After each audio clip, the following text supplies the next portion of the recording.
All right, so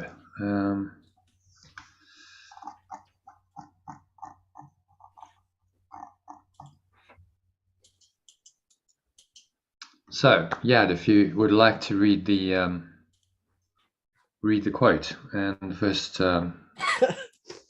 paragraph. Love is a medicine for the sickness of the world, a prescription often given, too rarely taken, by Carl A. Menninger.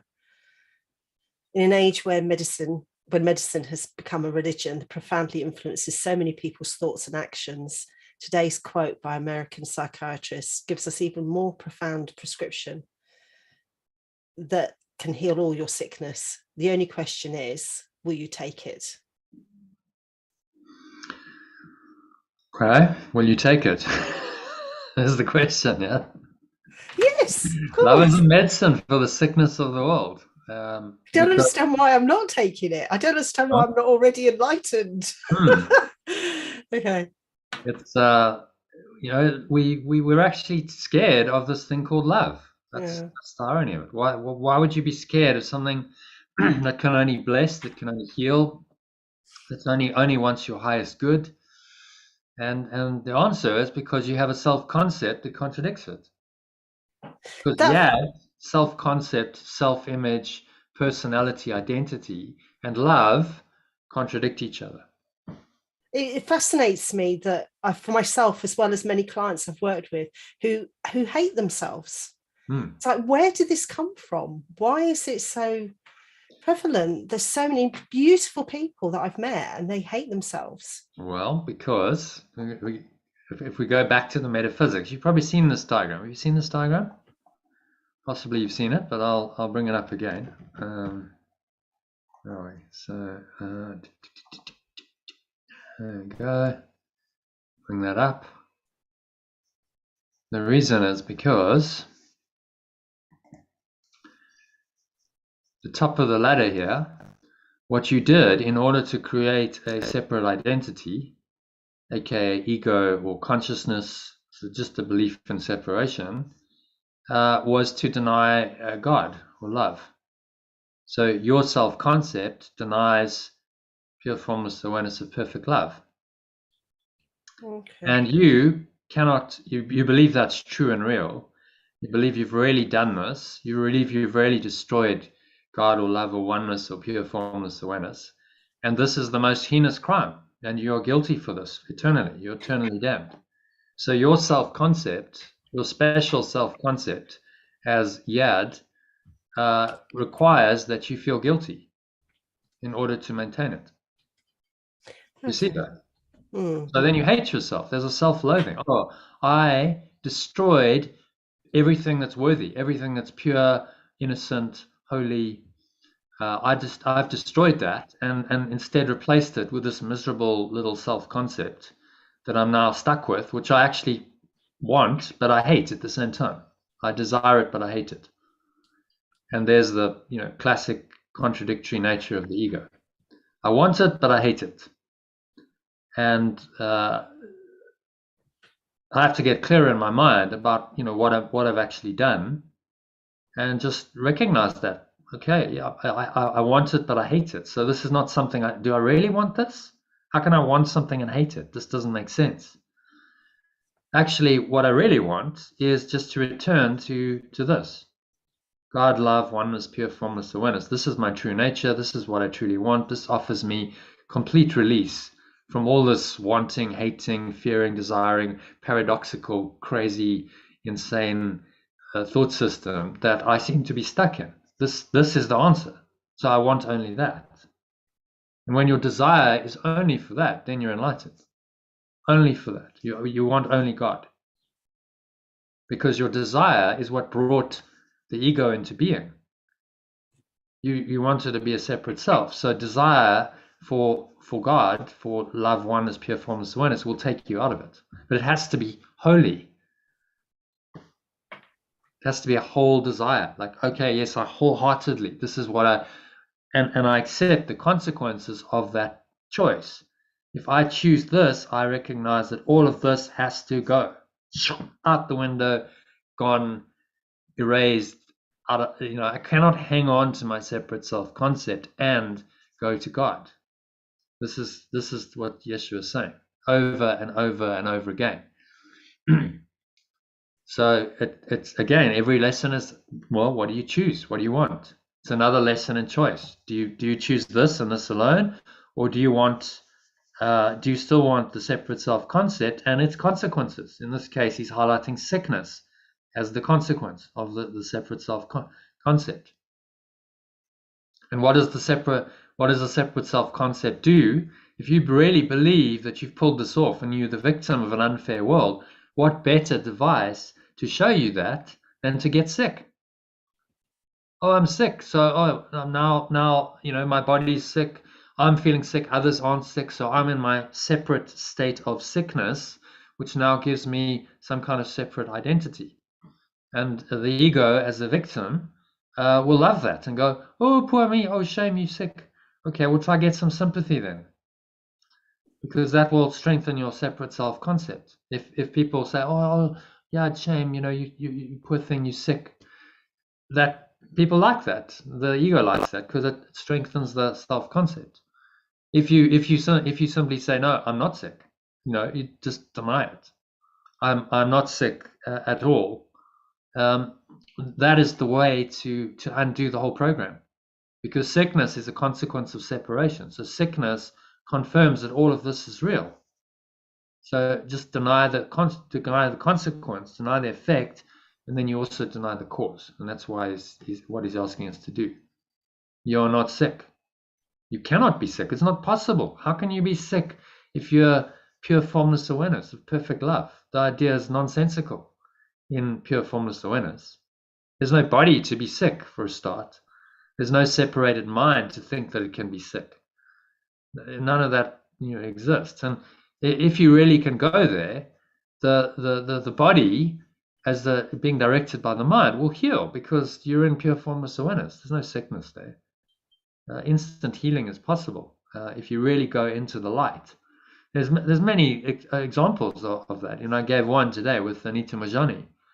Goes into the light, her body is so sick, riddled with sickness, about to die, so sick, and she goes into the light. She makes a choice for life, to live life fearlessly, and her body heals extraordinarily. Like in 5 weeks, from being riddled with cancer on death's door, 5 weeks later, body's fine, no problem. She's quite healthy. She leaves hospital. The doctors are like, what just happened there? We have no idea. What happened there was she went into pure formless awareness. She made a conscious choice to come back, and then the body followed the mind, and the body could no longer be sick when her mind was healed, and so it corrected itself. So long answer, but that's why you're sick. That's why you believe you're sick. You're not really sick. It's just a belief that then gets imposed or projected on the body.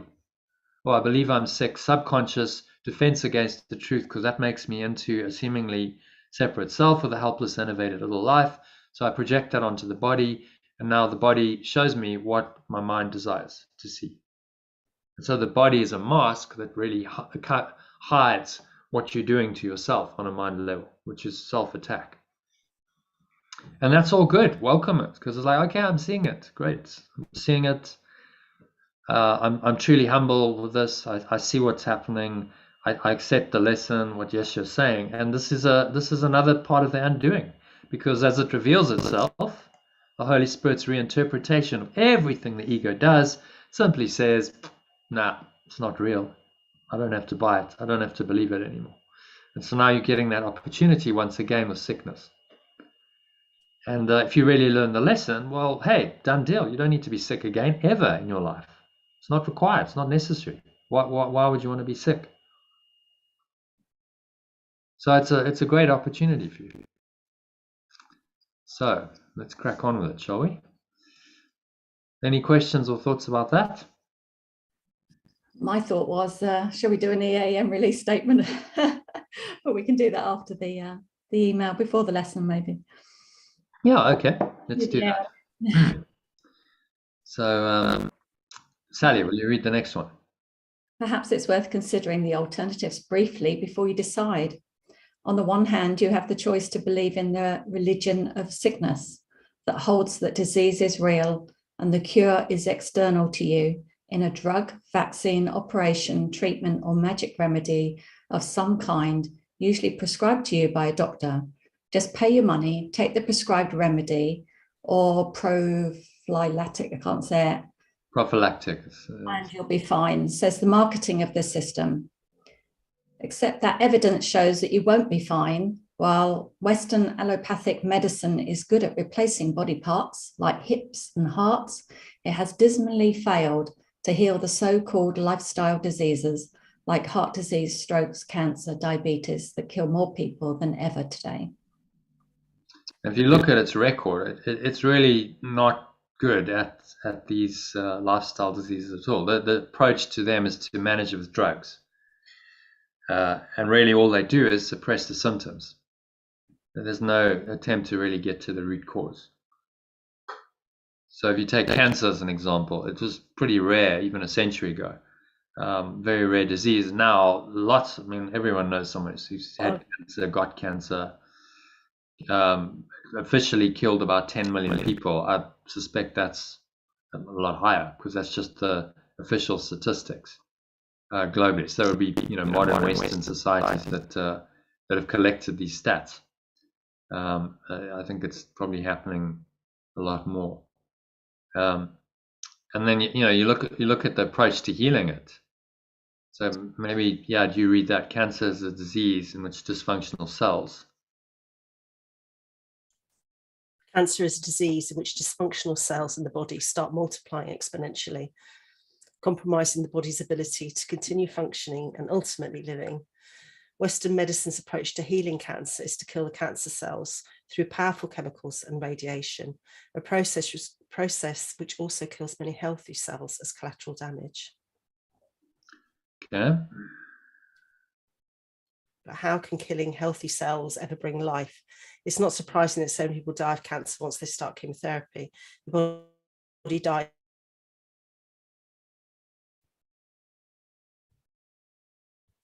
from the toxicity of the chemicals before the cancer can kill it. So it's a thought system of set death. up to help.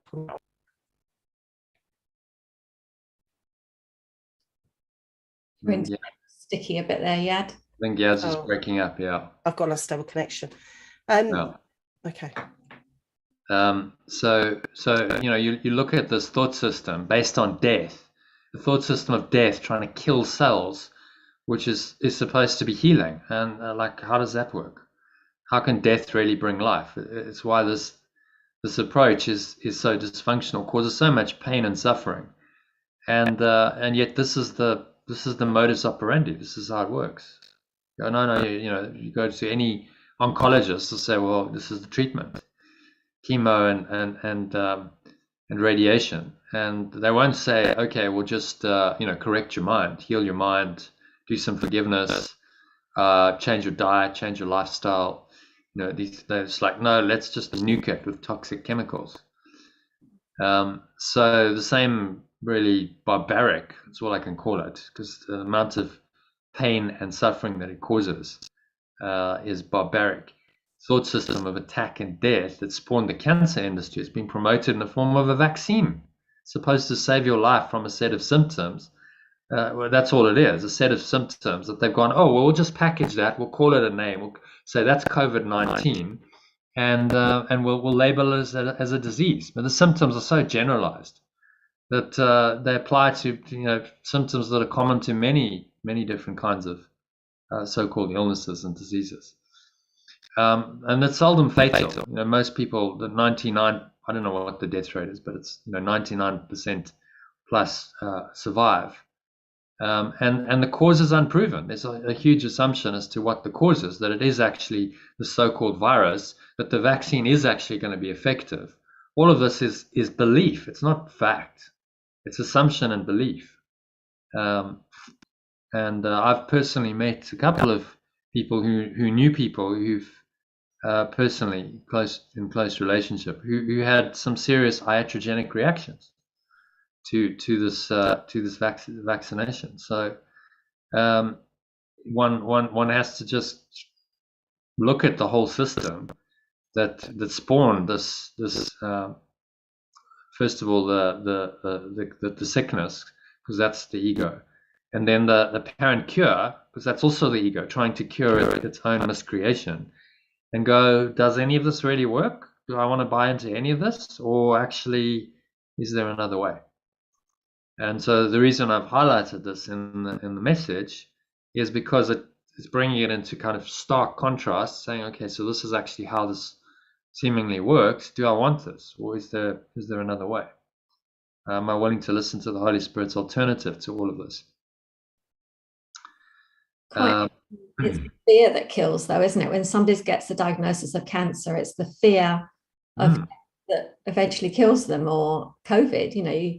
In the early days, it was quite severe, and there was all this stuff. So often, scary, isn't it? So that's enough to make anybody ill. Yeah, because that fear creates biochemical effect in the body.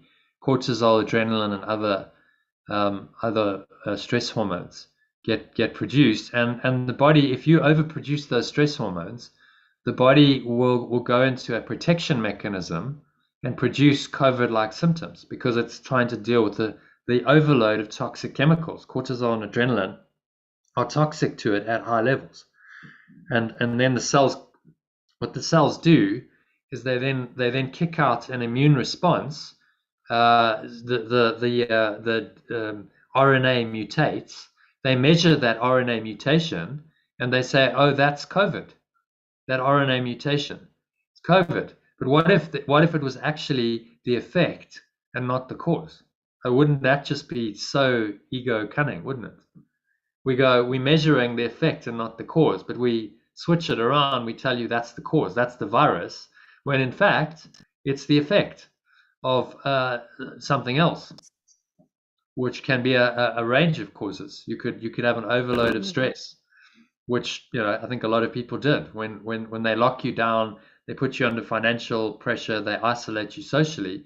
That's enough to tip a lot of people over the edge into a COVID-like reaction, which then seemingly justifies a defense of a vaccine, which isn't isn't treating the true cause, because the true cause is your stress, and this is more likely to harm you than do anything good.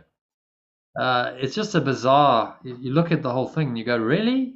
And somehow this has been sold and bought by multiple millions of people in the world. Extraordinary, really.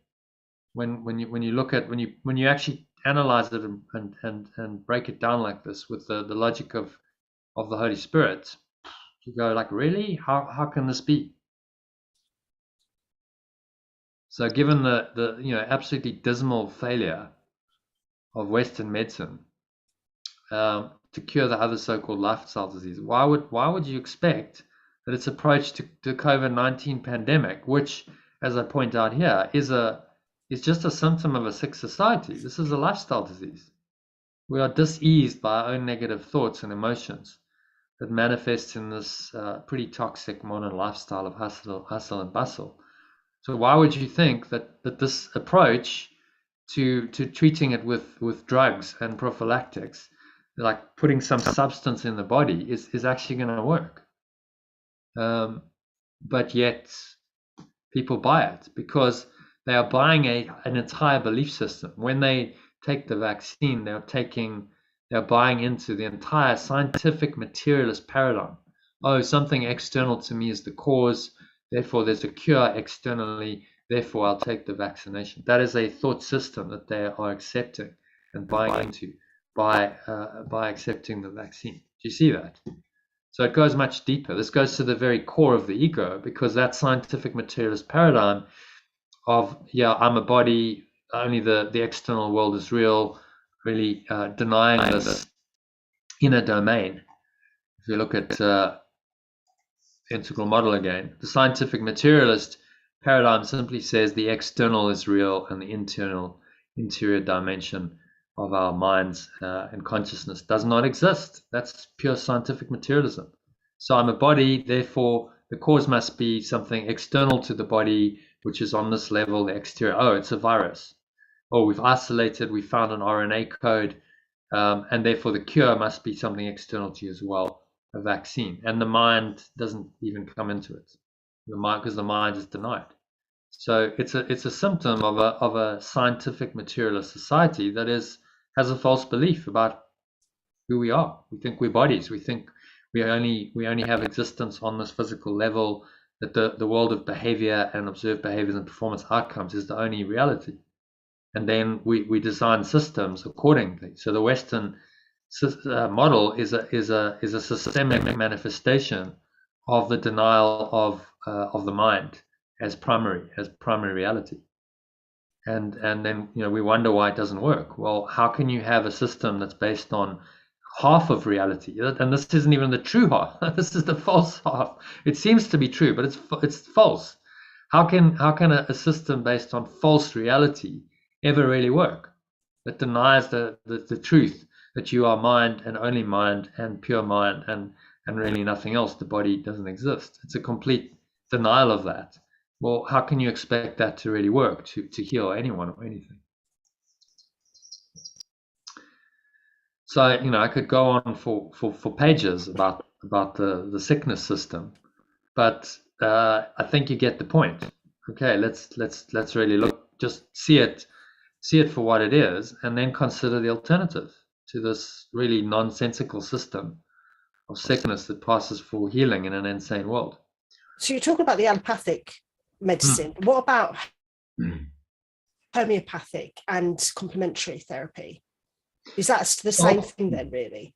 Well, it's still magic, isn't it? What they're saying is there's something external to you that's a cause, and something external to you is the solution. So it's in the magic remedy, the pill, the potion, it's just magic on a different level. And then the ego will say to you, oh, well, that's better magic, so that's more acceptable. That magic is healthier, better. But in the end, it's still making the body and the apparent external cause and the apparent external solution real. So it's still part of the thought system of the ego. Any magic remedy. True healing is of the mind. True healing comes only from your realization of who you really are. And if you really get that, how can you be sick? How is it possible for eternal, unconditional love, pure formless awareness of perfect love, as we call it? If that awareness arises in your mind, how is it possible for you to be sick then? Because sickness is not a condition that exists in eternal, unconditional love. So that's really where the true healing is, and that's spiritual healing, which is the alternative. So yeah, maybe read the alternative for us. It rests on the spiritual foundation. It rests on the spiritual foundation of eternal, unconditional love as the ultimate reality that transcends sickness of any kind. There is no order of difficulty in miracles, because love doesn't obey the laws of fixed sickness that govern this world and its sickness industry. So it can heal any sickness that is brought to it by exposing the sickness as false. So that's the start, you see. You've got to really look at it. It's not comfortable. Okay, this is just part of a belief system, and the whole thing is false. The whole thing's got to go, which means my self-concept's got to go, which is why people prefer to keep the sickness, because they don't want to let go of the self-concept. That's why we're attached to sickness and all the other misery and pain and suffering the ego causes, because the self-concept we still cherish. We want the self-concept. We don't necessarily like the consequences, but the ego says, well, rather this than pure formless awareness of perfect love, because that's the end. It's the end of the game. No more separate self. The end of you. Oh dear, that's terrible. That's terrifying. We can't have that. Rather prefer the sickness and the pain and the suffering on this level in the body than the hell, because that's what it's telling you, of pure formless awareness of perfect love. I mean, that's just insane logic, but there it is. That's what it's telling you. And that's why it will defend sickness, because it's defending its identity. So as I say, we get, Sally, actually, maybe you read that. We get sick only because we're defending ourselves. We get sick only because we are defending ourselves against our true identity as love, because sickness makes the body very real, in your perception and affirms the seeming reality of death. It denies the truth that you are an immortal spirit and not a body at all. So you can see that very clearly. You can only be sick if you deny this truth that you are just immortal spirit. You are pure, formless awareness of perfect love. In pure, formless awareness of perfect love, how can sickness exist? What could be sick in pure, formless awareness of perfect love? There's no body. So it's clearly just a false idea. That's part of this deception. That is the ego, the separate self concept. Yeah, the next one, therefore sickness. Therefore, sickness is the result of enormous self-deception and cannot be healed unless the self-deception is let go of and the truth about your identity and source, which is infinite, unconditional, eternal love, accepted instead. Okay. So, there it is straight. Are you getting any resistance from the ego as you listen? I just think it's really funny. Well, that's good. I can see it playing out. I can see it absolutely, but it's just so powerful. And I know with my son being autistic, it's like, well, how does that fit into all this? He's not got an illness, but he's got a condition that means that he's not going to do this work. He doesn't want to do this sort of work. He doesn't want to take any allopathic medication or any complementary medication. He just wants to be what he is, but he's struggling. So I think where does that fit into the Course in Miracles? Well, it's all mind. His condition is a mind condition, right? If he really chose, if he said, I really choose to be open, to be aware of spirit, the condition he has could be used by the spirit Totally. for great good. It could Absolutely. maybe take him into enlightenment. Who knows? If he chose. And that's again, it comes down to his choice. And is he using it as a way of denying the truth? Yeah. Because that's what we're all doing. Everything in the end, if you take it back to the Course's teaching, every dysfunction, every problem is a perceptual problem. We have a perceptual problem. We perceive that we are a separate self in a body in a seemingly external world, and none of that's true. We have a fundamental perceptual problem, and until we're willing to look at that problem honestly, say, okay, I see the problem, and I'm willing to let it go as it crops up. Whenever I get the problem, oh no, it's not a problem with cancer, it's not COVID. I have a perceptual problem. So just keep reminding yourself, I have a perceptual problem here. I think I'm sick, but that's not true. I'm misperceiving. Based on a false belief system, I'm now misperceiving. And yet my mind, once I realize that, can heal. My mind can let go of the misperception, can let go of identifying with the misperception. You see, that's the problem. You identify with it, you attach to it. You think the thoughts, you feel the feelings over and over again. And that is the pattern of the ego. Those thoughts and emotions, which have no existence in truth, are what the ego is made up of. So, I want to carry on. Read the next one. You may doubt the power of love.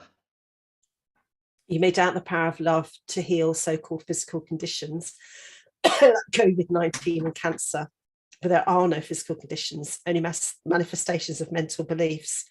Sickness is an essential part of the ego's false belief system, based on the idea of separation. And so it can only be healed at the level of the mind's belief that miscreated it. Yeah, so Einstein said it beautifully. You cannot solve the significant problems of this world and of your life cannot be solved at the same level of thinking you were at when you created them. You can't do it, because how can you solve the problem of separation with separation? Which is kind of what Western allopathic medicine is trying to do.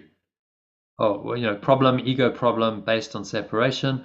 Now, based on the same thought system, we create a system that tries to cure it. Well, how does that actually work? It doesn't. That's why it's very ineffective. It actually just perpetuates the problem. So it's a sickness, not a healing system. It's a sickness industry. it perpetuates the problem. It's not really healing anyone or anything. So what evidence is there, you might say? Well, there's thousands and thousands of documented cases of miraculous healing, people who just healed suddenly. At Lourdes, in France, they have the fountain.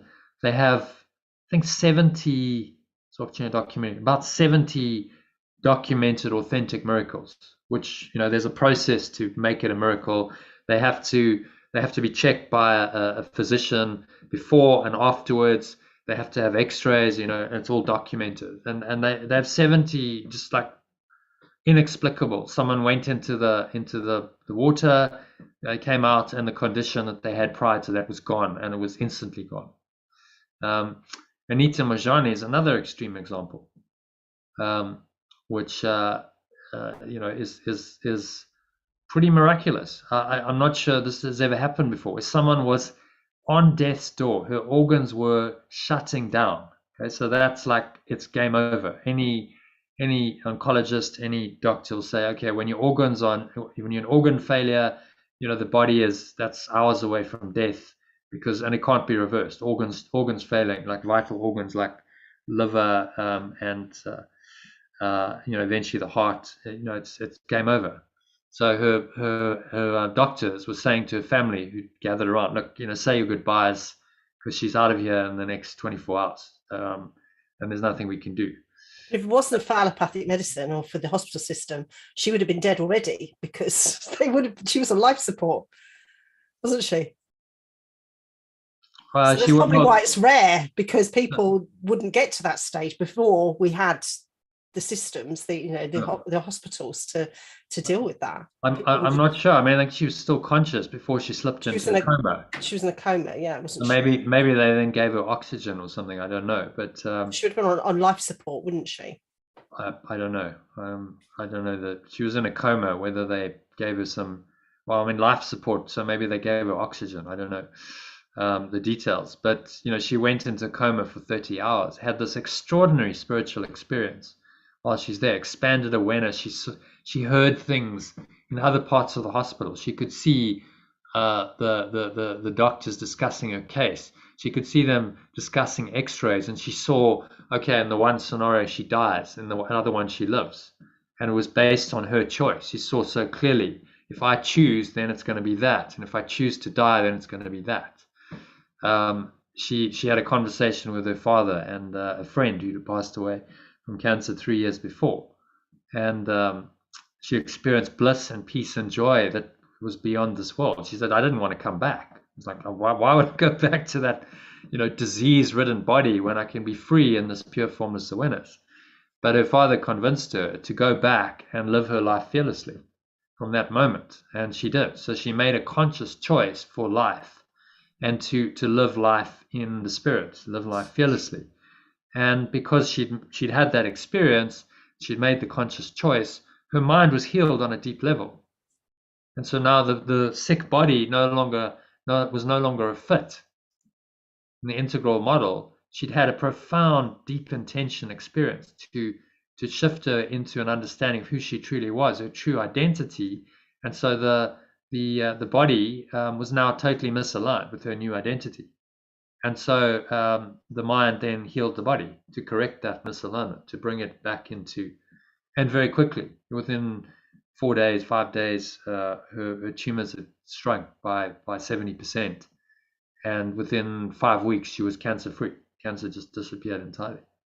So, and the doctors could not explain it. Her oncologist tried to go, oh, well, chemo can be effective in advanced stages. Oh, really? Like, you've tried chemo for 4 years, and now suddenly in the last 24 hours when she's in organ failure and you've just written her off, now suddenly the chemo is going to kick in. I mean, that's ridiculous. Clearly, something else happened, but he couldn't accept what else happened. He couldn't accept that this kind of healing is possible, because it denies the entire thought system of the body as primary and causative, and that only their treatment, the chemotherapy, could work. It denies all of that. So explains it away by saying, oh, well, chemo can even be effective at an advanced stage. Oh, come on. She's an organ failure. You were probably one of the doctors that said, no, sorry, you're out of here. We can't do anything more, and wrote her off. I'm sure he was. So it's just then a defense, a denial of the truth that actually we are mind, we are spirit.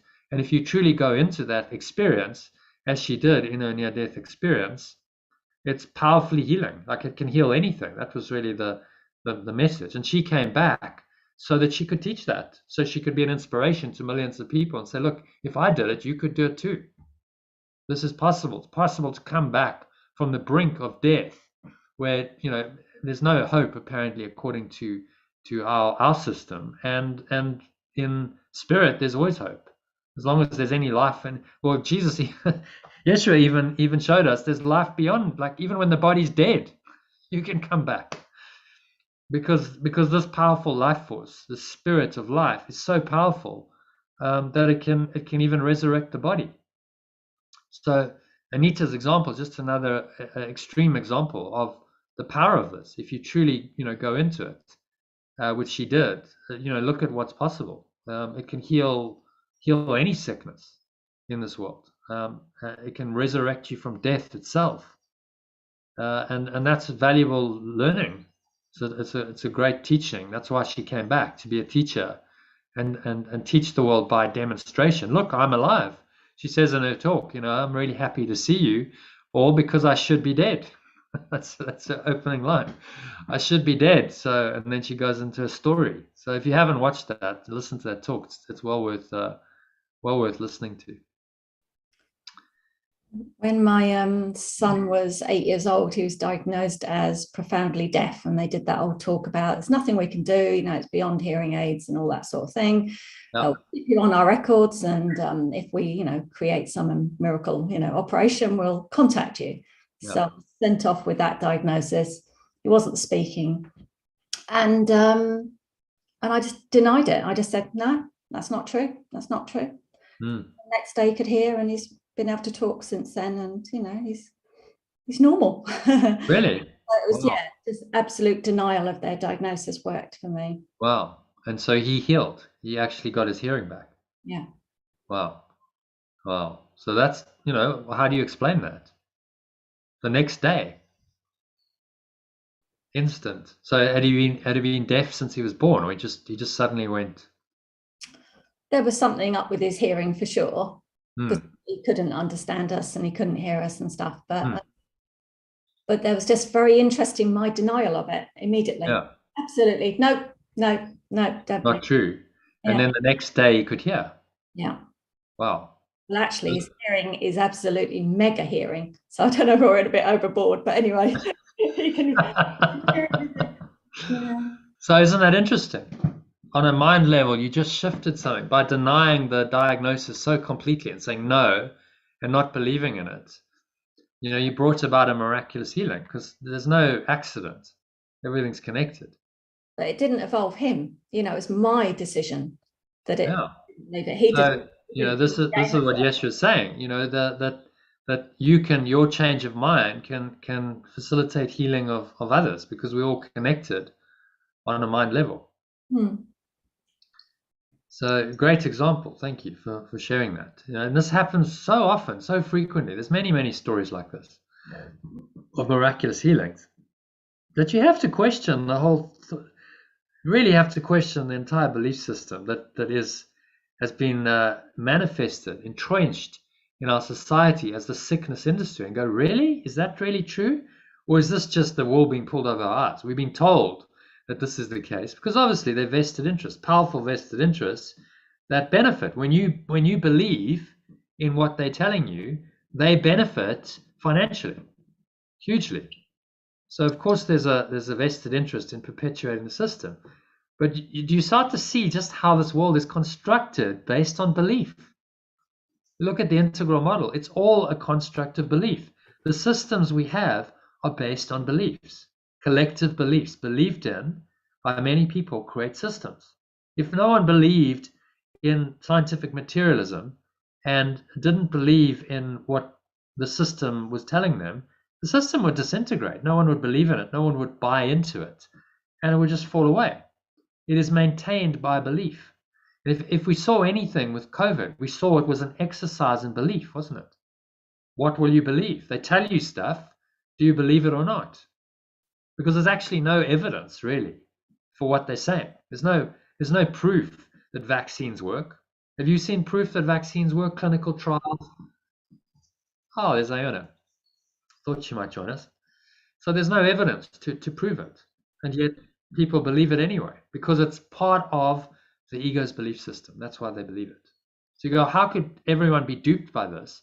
Well, they're duped because they want to be duped. It's self-deception. Because if they believe that, then it keeps their ego intact. It keeps them believing that they're a body. It keeps them far away from the truth that they are mind, pure formless awareness of perfect love and nothing else. And that's why that's why the deception of the powers that be that believe in the ego, that's why it works, because people want it. They actually want to believe that. Because the alternative is more threatening. The truth is more threatening to them than the lie of well, you know, COVID and the apparent threat on this level. It's much more threatening to their thought system to believe in the truth that they are pure mind, they are not a body, their identity doesn't really exist, the world doesn't exist. That's much more threatening. So we'd rather believe in this dysfunction and the pain and the suffering and the sickness that goes along with it than accept the truth of our true identity as pure formless awareness. Okay, so I think that brings us to the end of the little intro. Shall we dive into the lesson? Let's say hello to Iona. Just in time, Iona, for the lesson. Welcome. Oh, such timing. Hi. Yeah, brilliant timing. Great. So let's crack on into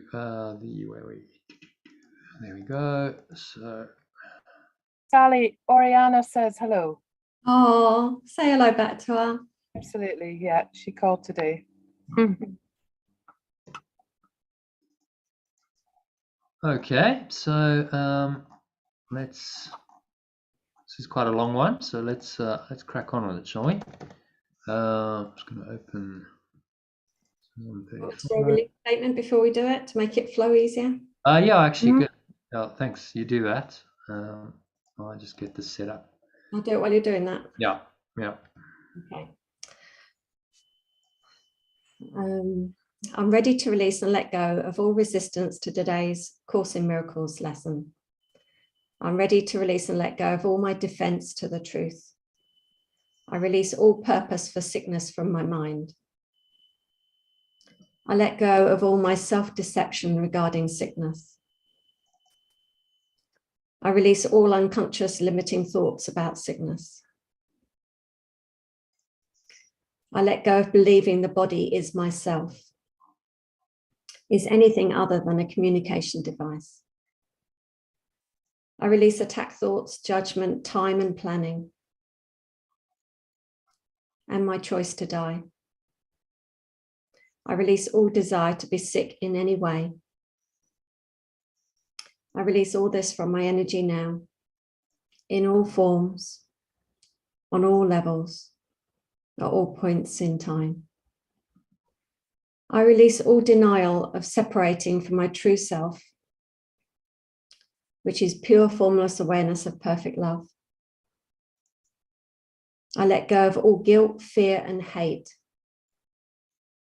connected with this. I'm ready to release and let go of all my defense to the truth. I release all purpose for sickness from my mind. I let go of all my self-deception regarding sickness. I release all unconscious limiting thoughts about sickness.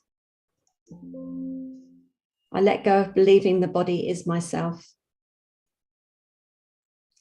is anything other than a communication device. I release attack thoughts, judgment, time and planning, and my choice to die.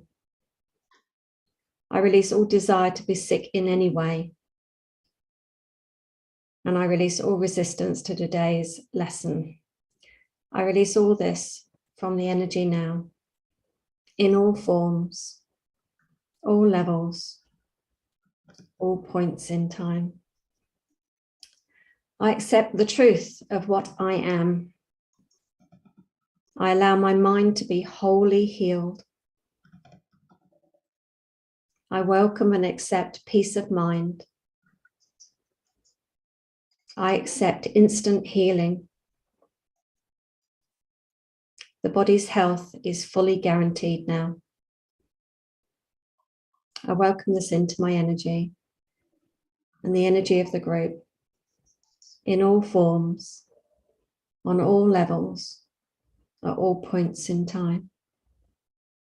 I accept the truth of what I am 100%. I allow my mind to be wholly healed. I accept instant healing now. I welcome and accept peace of mind. And the body's health is fully guaranteed. I welcome this into the energy of the group in all forms, all levels, at all points in time. Take a deep breath. And so it is. Helps me anyway to do that.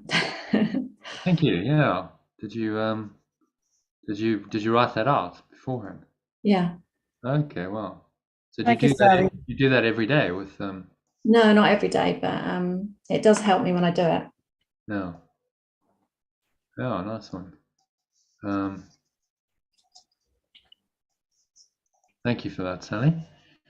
So if you could, let me just share my screen, kick it off with paragraph 1, would be great.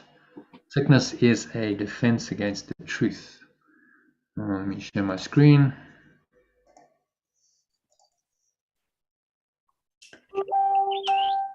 Sickness is a defense against the truth. No one can heal unless he understands what purpose sickness seems to serve, for then he understands as well its purpose has no meaning. Being causeless and without a meaningful intent of any kind, it cannot be at all. When this is seen, healing is automatic. It dispels this meaningless illusion by the same approach that carries all of them to truth, merely leaves them there to disappear. Okay, I don't think that needs any translation. Any thoughts on that? It merely leaves them there to disappear. I love that. Yeah. Carries all of them to truth. So just by seeing this, he's saying healing is automatic.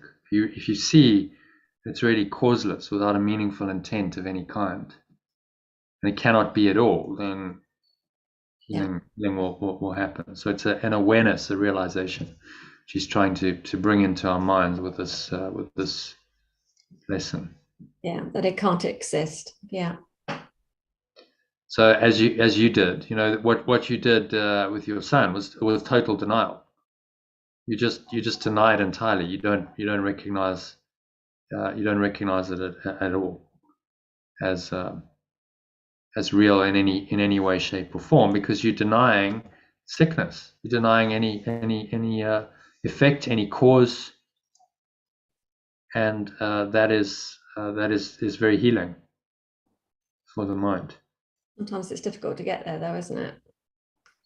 Yeah, but it's interesting because you can do it in one instance. You did it in that instance, but then in others, the ego is sticky, and it's like, oh no, it wants you to still believe in it. And yet, what's the difference? It's the same thought system, just a different aspect of it. That's all.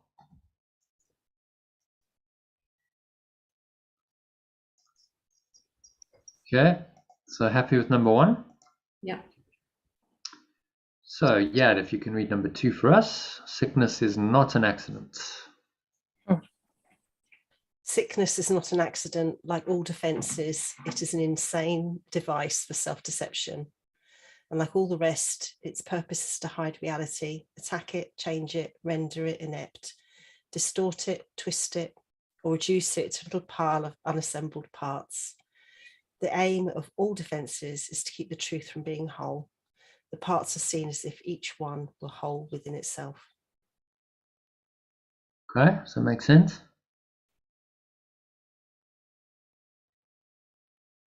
Yeah. It's a sickness, just a form of self-defense, self-deception. And to fragment reality, to hide it, attack it, change it, render it inept, distort it, twist it, reduce it to a little pile of unassembled parts. So what he's talking about here is the fragmented nature of the ego's thought system. So you look at, say, the Western allopathic model. What do they think? They think that the body is made up of separate parts. Okay, so we now have a specialist in this. There's a specialist in this body part, kidney specialist, heart specialist, and it's made up of these discrete parts, a little pile of unassembled parts, as he so poetically puts it. And the aim of all of that is to keep you unaware that you are one mind. You have a whole awareness. You have holy awareness by focusing on the seeming separation on the body level. And this is part of the aim of the ego, which is to keep the truth from being whole, to keep you from accepting that only this whole perception, only pure formless awareness of perfect love is true and real. Parts are seen as each one were whole within itself. So then we specialize in it. You see what say Western medicine does? It goes, oh, okay, so now you're going to focus just on that body part, and you become a kidney specialist. Well, what does that even mean? Because the kidney is part of a bigger system. It's not independent to itself. So why would you just focus on one organ when it's part of a system and it's related to all the other organs? Surely that's a crazy approach to fragment reality so much. But that's what the ego does, always trying to fragment and disassemble and not get you to see the truth that actually there's unity, even in the separation within the construct of a separate body. You see that the body works together. Everything interacts with everything else. It's a system. So how can you really separate it out and go, oh well, that's that and that's that, and these are separate parts and they work independently? They don't. In Kenneth's work, the kidney pain is about anger, and the liver is about sorrow. So that inevitably, leads the person into, yeah, that really makes sense. Yeah. I'm holding a lot of anger. Yeah. So that's holistic. You're like, okay, the mind is connected with the body. It's a system. It's not something independent to itself where you fragment it and isolate it and go, okay, well, you have a kidney problem, so let's just look at the kidney. I mean, you go, seriously? Do they really believe that? But they do. And there's an entire model, business model set up around this way of thinking, this fragmented way of thinking that really doesn't make any sense at all from a spiritual perspective, because it denies the truth of wholeness. That actually you are mind primarily. You are one mind. The body is a manifestation of the mind, and the body's symptoms are symptomatic of the mind. And that's, there's a connection there. They are, it's one and the same thing you're talking about. So that's holistic. That's holistic medicine, which is where actually medicine is going, because holism is a reflection of the underlying truth of unity. So of course it's going to work better than seeing it in these unassembled parts, as he puts it, and this twisted, distorted view of reality. Well, how can you expect twisted, distorted view of reality, a false belief system, in other words, to heal anything? Because that's the whole problem. And this is the aim. So the sickness system is just another defense against the truth, to keep you from realizing that you are mind and that you are whole and that you can actually heal yourself. Because if you knew that, why would you need the sickness system? Why would you go to the doctor for a diagnosis if you understand how to heal yourself? So it's very threatening to the whole business model. Which is what the truth does. The truth threatens the illusion, seemingly. So there's huge defense against it, which is what he's pointing out here. Okay, so happy with that. Any thoughts on number 2?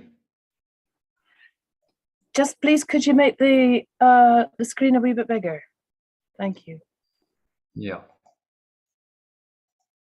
So what is the technical definition of I'll we? leave it. 25%? It doesn't 50%? really work like that. Eh? Like, that's so much better, yes. So that's a wee bit. Is that a wee bit? So 25%. the next time I ask, how much have you increased the size by? Was that 25.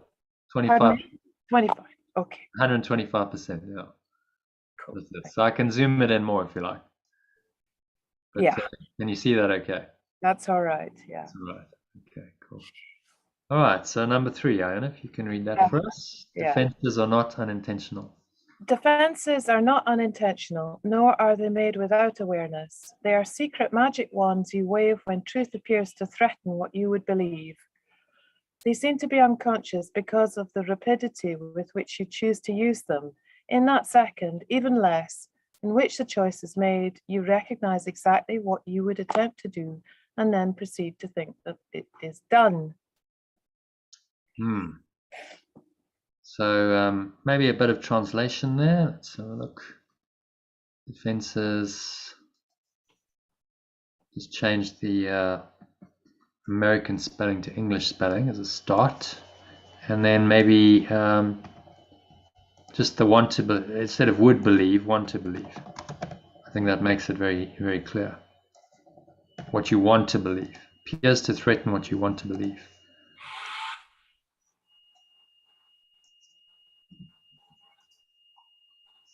And recognize. So any thoughts on that? Well, I like this sort of the image of the magic wand that ping, you're instantly unconscious. And you're instantly transported to another world of sickness and limitation and fear. Yeah. Defenses are not unintentional. My intention was not to look at the truth about what is really going on, that my body is manifesting. So I was speaking with a friend this morning, and a huge amount sort of going on in the family, and the wee dog. That's a wee dog, mind, not a big dog. Is it 25% bigger? It's about 25% smaller than your normal dog. Has got pancreatitis, and I said, well, it sounds like the little dog is trying to process all that's going down in the family house. Yeah. Yeah. What, are you guys slinging shots at each other? Well, yeah. Well, animals pick it up. So, yeah. So yeah, I mean, I'm speaking from my absolute lifetime of own experience, making my intentional defense against what I didn't want to look at, of course. Yeah. You said when you did that workshop with Sandy that it was like, oh, well, you're making yourself sick because you had a foot problem. Your foot was yeah.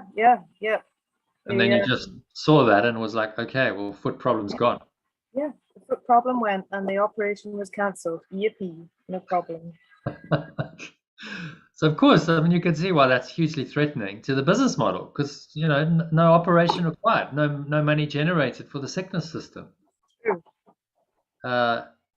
And yet, this is actually, if you look at the social society we're in, I mean, this healthcare system costs a fortune. It costs so much. So this is needed. I mean, we need this to make our society more functional. And yet it's resisted hugely because there's vested interest at profit. So the politicians should be encouraging this alternative medicine, like heal yourself, of course, like take the load off the NHS, but they don't. It's bizarre. Like why wouldn't you encourage people to heal themselves and take the load off an overstressed system? That would make sense, wouldn't it?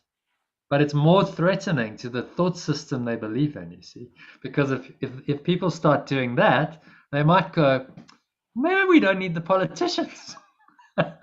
Maybe we can do away with them too. Why do we need these people telling us what to do? Yeah. By the way, do you hear a lot of background noise because they're digging up the road in front of me? A little bit. It's A not little bit. not massive. Just maybe mute yourself when you're not Yeah, speaking. exactly. Okay. Yeah. Okay. Happy with number 3? Yeah. Yeah, I'm just, I've got to go in an hour and a quarter, so I'm just going to move swiftly through this. See if we can get it done by then. Okay, so number 4. Just going to copy that.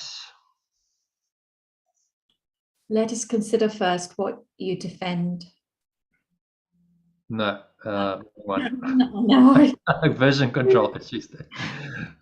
Who but yourself evaluates the threat? Who but yourself evaluates the threat, decides escape is necessary, and sets up a series of defenses to reduce the threat that has been judged as real. All of this cannot be done unconsciously, but afterwards, your plan requires that you must forget you made it.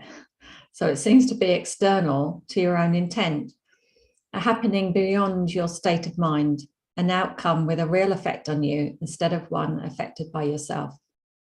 Oh, that's funny, isn't it? So we're doing this, and then we have to deny it. We have to forget that this is what we're doing.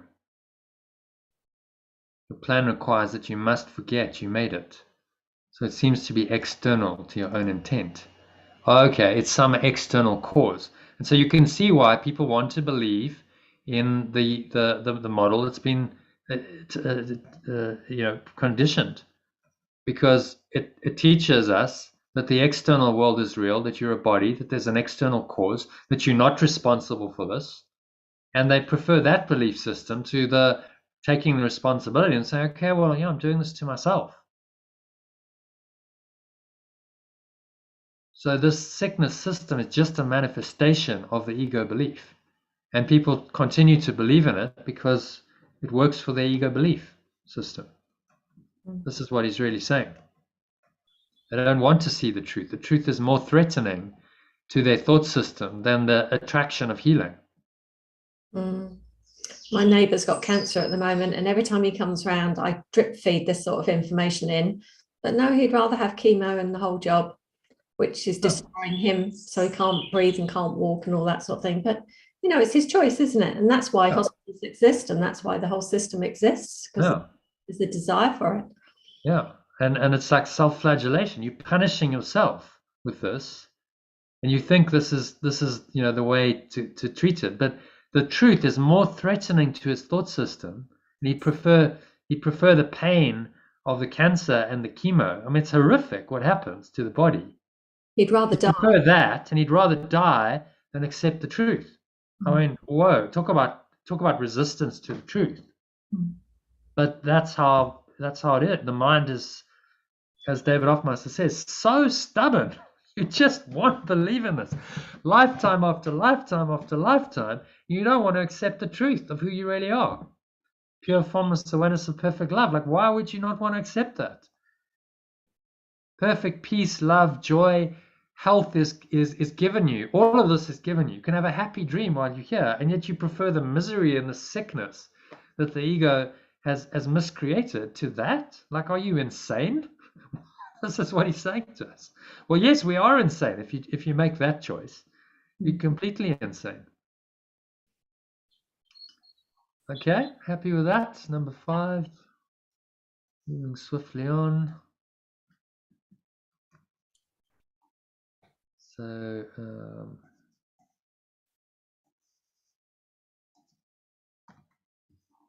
I think it's Yad again. Yeah, will you read that? It's number 5. It is this quick forgetting of the part you play in making your reality that makes defenses seem to be beyond your own control. But what you have forgot can be remembered, given willingness to reconsider the decision, which is doubly shielded by oblivion. Your not remembering is but the sign that the decision still remains in force, as far as your desires are concerned. Mistake not this for fact. Defenses must make facts unrecognizable. They aim at doing this, and it is this they do. Okay, so let's get a bit of translation here, maybe.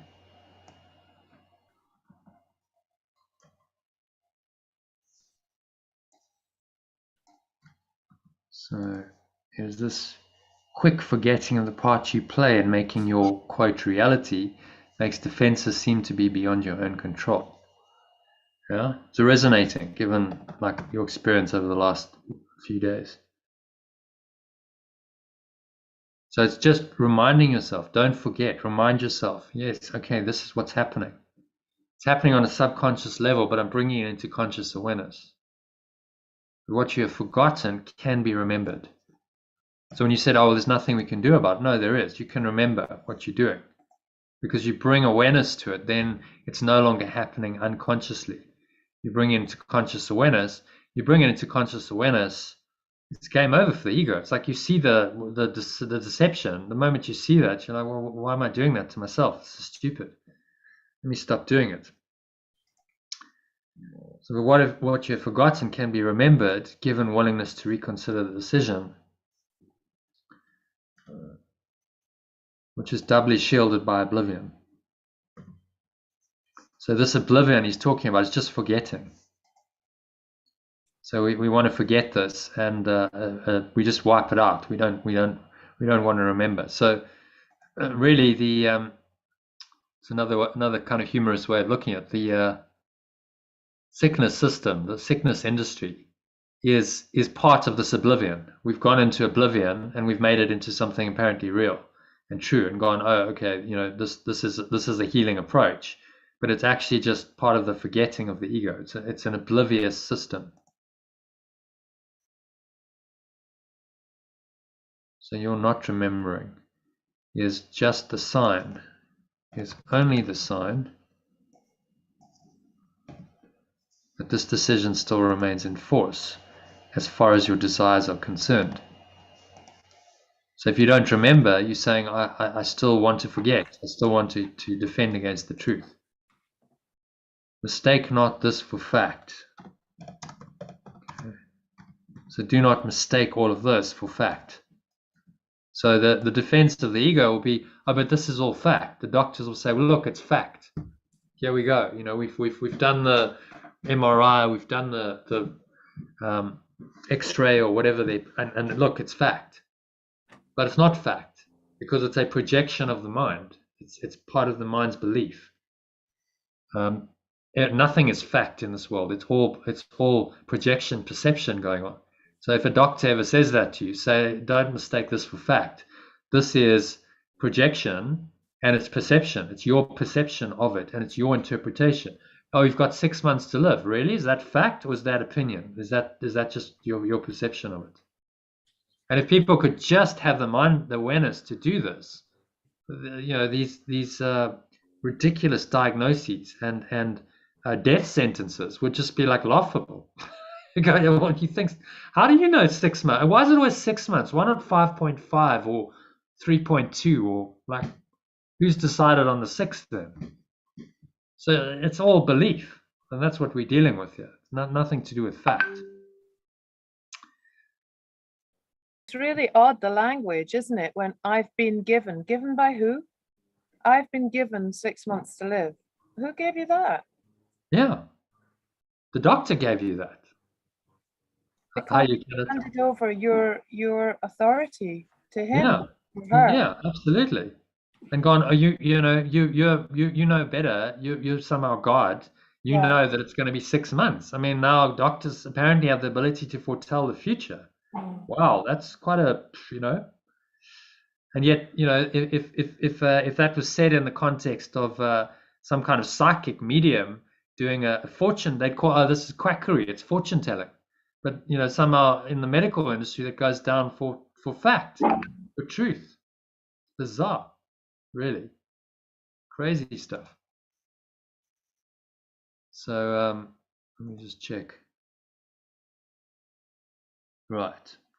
Okay. So I'm just seeing my meeting. My next meeting is going to be delayed. So, all right then. We possibly could do that. So where are we? Defenses must make facts unrecognizable. They aim at doing this, and it is this they do. Okay. So any thoughts on that? Questions, or shall we move on to the next one?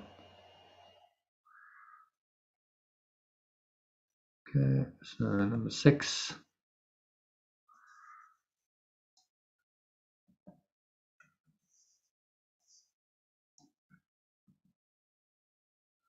Okay, so every defense takes fragments of the whole, assembles them without regard to all their true relationships, and thus constructs illusions of a whole that is not there. It is this process that imposes threat and not whatever outcome may result. When parts are wrested from the whole and seen as separate wholes, and wholes within themselves, they become symbols standing for attack upon the whole, successful in effect and never to be seen as whole again. And yet you have forgotten that they stand but for your own decision of what should be real to take the place of what is real. So here he's going again to this idea of whole-part relationships. Remember, the ego is addicted to separation. It's fragmenting the whole and assembling it without regard to their true relationships, and thus constructs illusions of a whole that is not there. I mean, if that's not a good description of what we've done with this allopathic medical system, it's based on a fragmenting of the whole, assembling the separate parts without regard to their true relationship, and construct an illusion of a whole that is not there. So you've got an entire conception of what the body is and what healing is that is not there. That's based on an illusion, based on the fragmentation of the body into seemingly separate parts. And it's this process that really imposes the threat, and not whatever outcome may result.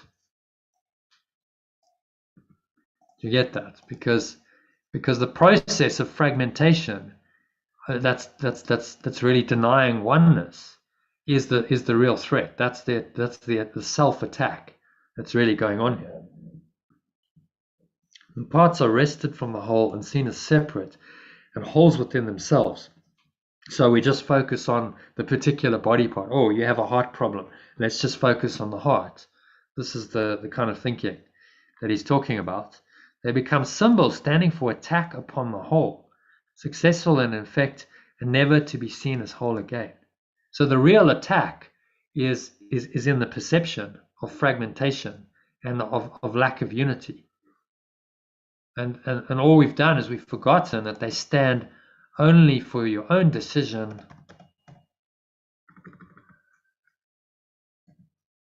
of what should be real to take the place of what is real.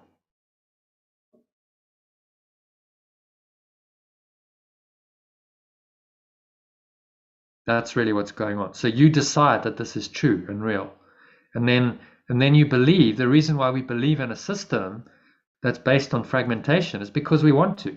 The reason why the Western allopathic sickness system is so successful is because people want to believe in it, and so it fits their belief system, ego's belief system, and that's what perpetuates it, belief.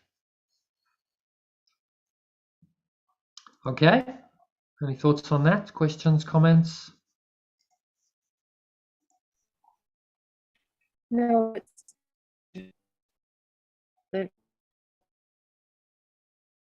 it was sneaky, just attacked by 1,000 cuts. Yeah, and it doesn't seem to be attack. It's attack by default, just by perceiving it in that way, by buying into that belief system. Oh, the body is separate. You're attacking your mind. It doesn't seem to be, but that's actually what you're doing. And that's the very source of sickness that system is supposed to be healing. But how can you heal a thought system? How can you heal the sickness when the problem is entrenched in the healing system? You can't. It doesn't work. As Einstein said, the significant problems we face can't be solved at the same level of thinking we're at when we created them. So we have to have a different way of thinking about it. And so holistic medicine has a different perception. It has a different understanding of the body, mind, how they relate. Based on that understanding, then the apparent remedies and treatments are going to be different, aren't they? So, Kenneth will say, well, actually, this is just a manifestation of your belief. You have a belief in something, So you have sorrow, and that, that's what's making your kidney or your liver bad. Mm-hmm. And that's then the remedy is once you diagnose it correctly, the remedy becomes obvious, doesn't it? But if you misdiagnose, then you're going to have the incorrect treatment. Yeah. Okay. So number 7.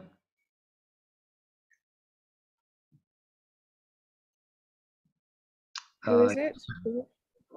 Not sure. Sally, is it your turn? No, I'll go. Sickness is a decision. It is not a thing that happens to you, quite unsought, which makes you weak and brings you suffering. It is a choice you make, a plan you lay, when for an instant truth arises in your own deluded mind, and all your world appears to totter and prepare to fall. Now you're sick. That truth may go away and threaten your establishments no more. Any thoughts on that? Yeah, if you tell someone sickness is the decision, other than Yad, it's quite a hard one, isn't it? Really hard, isn't it? So far away from where somebody would, begin to understand. Well, yeah, what you're questioning is the foundation of their belief system. Really. Yeah. So that's very threatening. Big subject though, isn't it? Because somebody might want healing, but not want to be well. So they want comfort of healing. They want to go through the motions of healing, but they won't accept the truth. They won't accept, Yeah, they won't accept what's necessary to heal. Oh, to heal, I have to look at my entire belief system. And that's more threatening to me than their apparent disease. So I'll stick with the disease and I'll just suffer rather than accept the truth. Bizarre, really, when you think about it, but that's how it goes. You can observe that very clearly in this world with people who are sick and don't actually want to heal. They prefer the sickness and the suffering than the truth. But if you're in victim mode, you do feel like this thing is happening to you, don't you? Because you're feeling and you're suffering. So, yeah, it's an interesting lesson. A choice you make, a plan you lay, when for an instant truth arises in your own deluded mind and all your world appears to totter and prepare to fall. Lovely imagery. And your world. Yeah. And all your world and your entire world, shall we say. Okay, so because this is the thin edge of the wedge. You start accepting this truth. It's like, okay, well, where does it stop? Well, it only stops when the entire world is deconstructed in your mind and you're back in truth. So it's a thin edge of the wedge that the ego, will defend against with all its might, because it knows that this is the beginning of the end for it. And so this is why there's so much resistance to healing. When my son got his hearing back, I was kind of denied medical attention after that. I wasn't really allowed to be with the doctors, and the school threatened me because I was challenging their concepts of life, wasn't I? So your son gets his hearing back. Everyone's go, wow, that's fantastic. Amazing, miraculous healing. And they don't celebrate it. They attack the messenger. Yeah, I'd forgotten all that. This is bringing it all back. Yeah, I'd forgotten that. Extraordinary. They should go like, well, what did you do, Sally? Wow, you just denied the doctor's diagnosis. Wow, and it worked. Wow. Okay, that's really, surely we should take note of that. Maybe we could do the same. But it's a direct challenge to their authority. Because you're going, I didn't believe you, and it actually worked. So of course they're not going to accept that. Because it undermines the authority that system seemingly has. And that is part of the false authority of the ego. These authorities of the world that tell us these things with such conviction are liars and deceivers. And they don't want to be shown up as that. No one wants to be, you're an imposter, you're a liar. You went to a doctor and said, you're a liar, you're a representative of a false thought system, deceiving people. they're going to go, get out of my way. I don't want to hear this, because it threatens their livelihood. It threatens, everything that they believe in. That's just the way it goes. That's what truth does. That's really helpful, actually, because I wondered quite what happened. Why the school went against me, why the doctors went against me. Kind of like, I was threatened. Yeah, it went to the papers, but I stood strong and I didn't get chucked out of anything, but I was on the edge of it. So I suppose the lesson there was just to keep quiet, and I suppose I did go quiet. But that's how it all gets suppressed, doesn't it? How true healing. So the school threatened to chuck you out of the school because you'd had a miraculous healing. I mean, that's just bizarre. Like, how did they possibly justify that? I was a problem, apparently. Your problem because your son is healed. I mean, like, what? Because I denied the diagnosis. Yeah. But it worked. You didn't need it. It's crazy, isn't it? But I'm glad you talked about it, because it brought it all back and just made me realise, oh yeah, that's what happened. Yeah, I rattled their cage, didn't I? I hadn't realised that. They were saying, oh, well, he's deaf, so he shouldn't be at the school. He can't be here. But actually, he's fine. It's like, just what you see is it's about people's belief system, isn't it? For an instant, truth arises in your own deluded mind, and your entire world appears to totter and prepare to fall. Now you are sick. So, you might find if truth arises that this happens, you get sick as an ego defense. Yeah, in your case, I think that's what's happened. You've gone, all right, let's take it to another level here. Join my program. I think you upgraded last week, and then you get sick. Isn't that interesting? No, I actually wasn't going to be able to join you this week because I had commitments that I cancelled. So if I wasn't ill, I wouldn't be here today. So it wasn't the program that was doing it. It was other things that are going on that the illness is defending me from. Or perhaps I created the illness so I could come on the program. Well, you see, this is how it works. So even though the illness might be defense against the truth, it's going to be used by the Holy Spirit for your healing. Yeah. That's the reinterpretation of it. So you're here today, so there's no accident. Well, I had my diary was full all week. Because I said when I joined you last week that I wouldn't be able to come this week at all. Yeah, you did. And I couldn't come yesterday because I was just out of the camp. But everything else this week, it's like all of a sudden there's space open up. Yeah. Because everyone's scared of COVID. Yeah. So there's, within the sickness, there's the salvation, the awakening of the Holy Spirit saying, okay, well, that's fine. We'll just use this for healing then.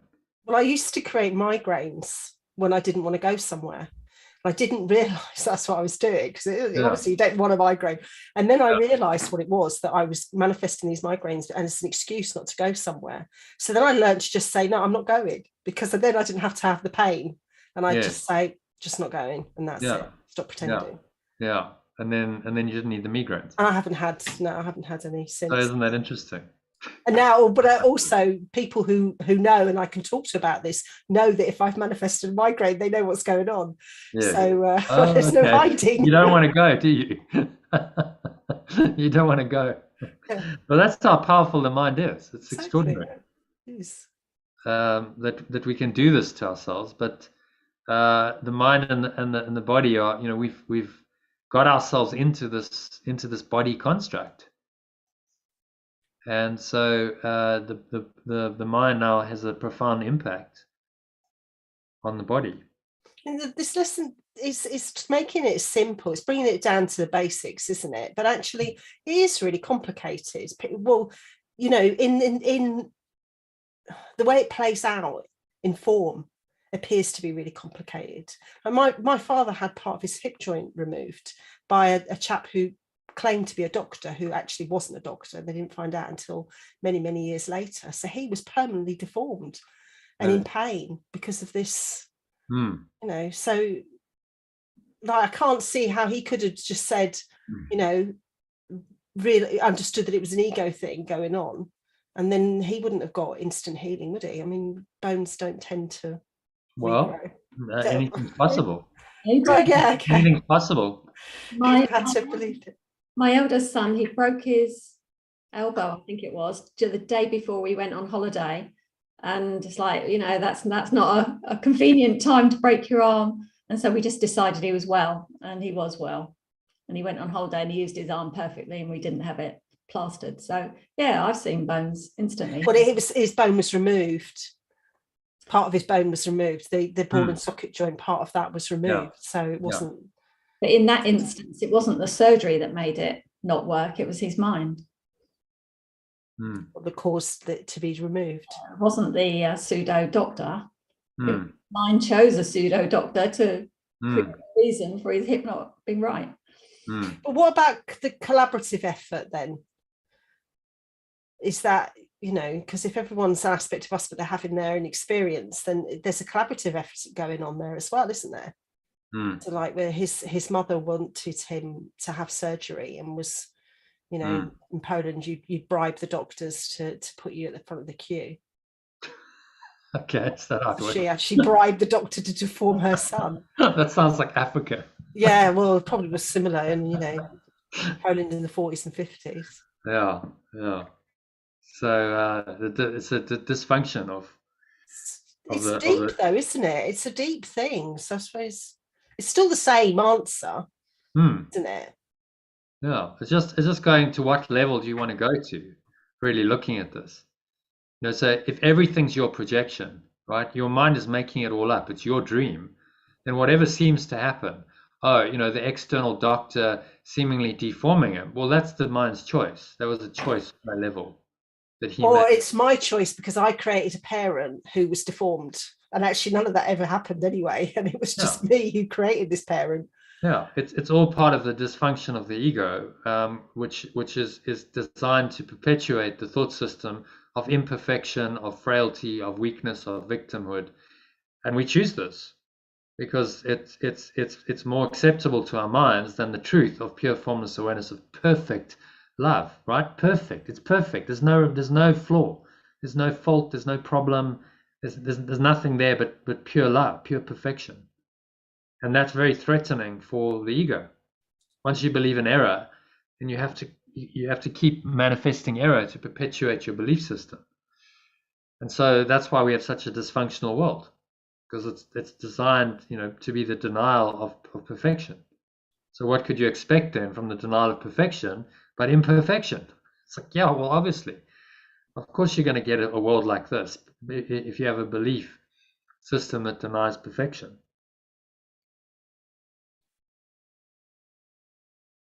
So it does go deep, but the principle remains. It's the same. However you look at this in whatever situation, the truth is still true. It's all a projection of the mind, and it's based on your belief, whatever seemed to happen. As he says here. So do you want to read number 8 for us, please? How do you think that sickness can succeed in shielding you from truth? Because it proves the body is not separate from you, and so you must be separate from the truth. You suffer pain because the body does, and in this pain are you made one with it. Thus is your true identity preserved, and the strange, haunting thought that you might be something beyond this little pile of dust, silenced and stilled. For see, this dust can make you suffer, twist your limbs, and stop your heart, commanding you to die and cease to be. Isn't that interesting? We've just been talking about twisted limbs, and then it crops up. So, any thoughts on that?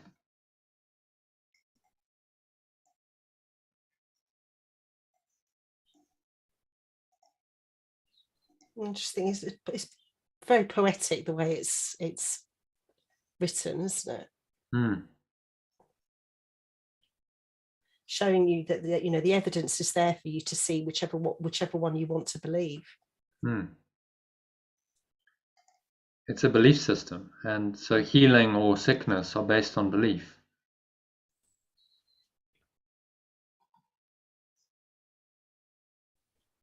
In this pain, you are made one with it. So the pain creates an identity. doesn't it? If I believe in the body and in the pain of the body makes the body seem to be real.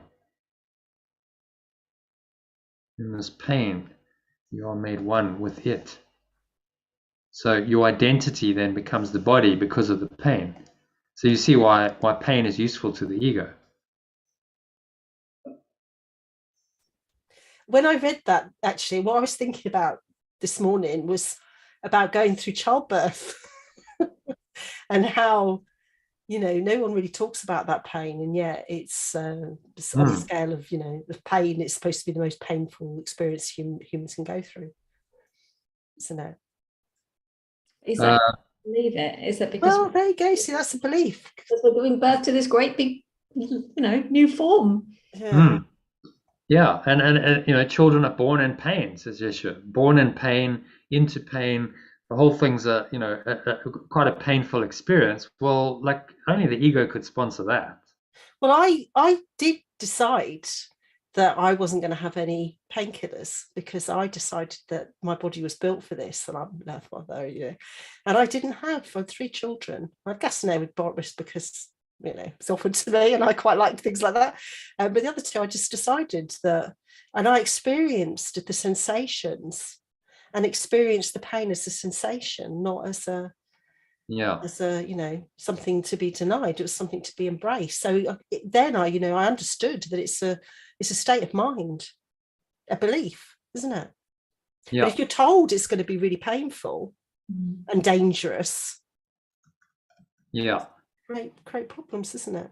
Yeah, very aware. When I was giving birth to my younger son, didn't have any pain relief, and it was fear of death. I felt like I was going to die, and I can so see that was fear, just pure fear. It's all quite a, you know, the birth. I obviously haven't given birth, but I've seen my wife doing it. I'm like, this is a pretty horrific process, really. If I'm honest about it, it was pretty awful and traumatic. She had an induced cesarean after, you know, 24 hours of labor. I'm going, oh my goodness, what a mission to bring a so-called new life, and this is to be celebrated. You know, surely you can see that this is not a system that perfect love would have anything to do with. It's part of the ego's you know, construct of separation. So I wonder what a birth would be then into the physical form from the Course in Miracles point of view. I can't. Well, as I said, I didn't believe that it was pain. I believed that it was just an experience to get me to where I wanted to be. So I sort of transcended that feeling. And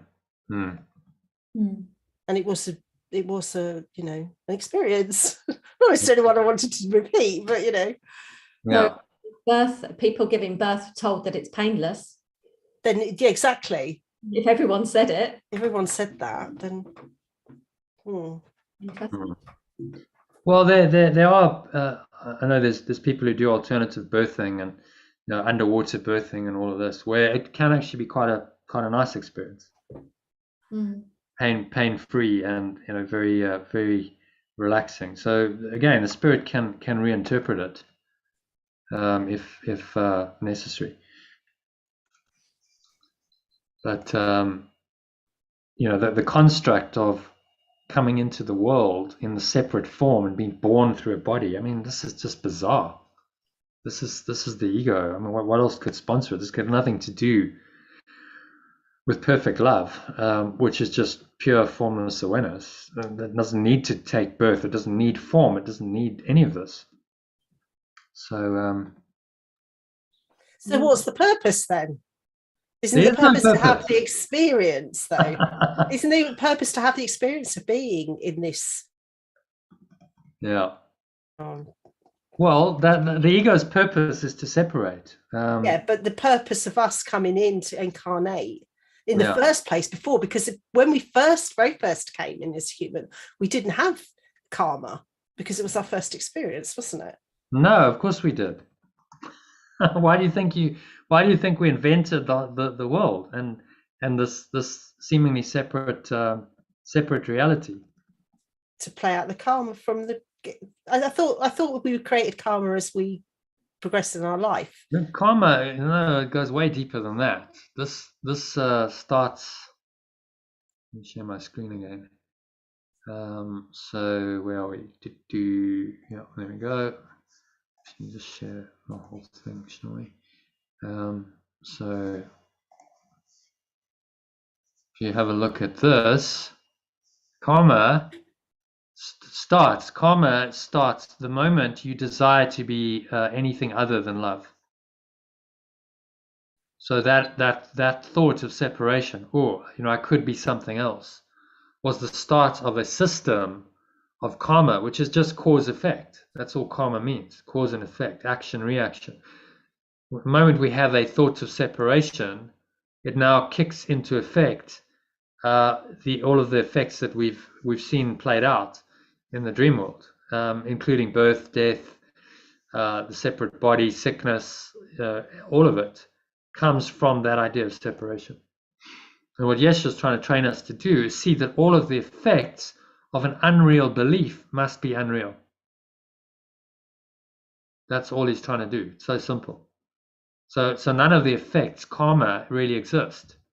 So it's collapsing the whole belief system, returning your mind to pure formless awareness of perfect love, which is first cause and effect. It's cause and effect, and there's no separation between cause and effect. See, the cause is source. You are the effect of source, but in truth, there's no separation. You are the effect of the first cause, and that happens simultaneously. And so there's a unification, and there's no more cause and effect, which now seem to require time in order to play themselves out. You see, so the whole system just collapses. So karma goes way deeper than just the human life. Karma started the moment the mind thought of separation. And the healing of all karma is when you undo the belief in separation and you deny that. And we're asked to do that in our life experiences. So the only purpose for our life from the Holy Spirit's perspective is to heal the thought of separation in our mind. That's why we're here. The ego's got all kinds of other purposes. The ego's like, no, you're here because you're a separate self and you want to play out the separate self. You want the individual identity. You're here to make guilt and sin and fear real. You're here to suffer and to die. That's the ego's purpose. But the Holy Spirit's reinterpretation of that is, no, there's no purpose in any of this. The only purpose now is to wake up from the nightmare. Use your life to wake up from this insane dream that you've got yourself into, and wake up to the truth of who you really are. Simple. Got it? Sorted? Yeah, it's sorted now. That's it. Done. I'm done. No problem. Enlightened. It just requires ongoing reminding, preparation, and continuous vigilance, because the system is so deep seated. I mean, look at what we've done. Oh my goodness. The extent of this belief. We invented an entire world, an entire universe, and bodies and all the stuff that goes on. We've invented all of this just to tell ourselves that we're right, that we're separate, just to confirm that our belief is true. I mean, talk about going to great lengths. And so now unwinding from this whole crazy system takes some undoing, because you've done so much to depart from the truth and to enslave yourself into the system.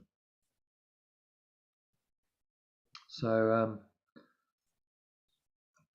any questions or comments on that? So you'll have to repeat all that another 1,000 times before. That's what I thought. Every time I look at it, I see something different. Yeah. So that's how it goes. That's why we do this. It's a daily practice.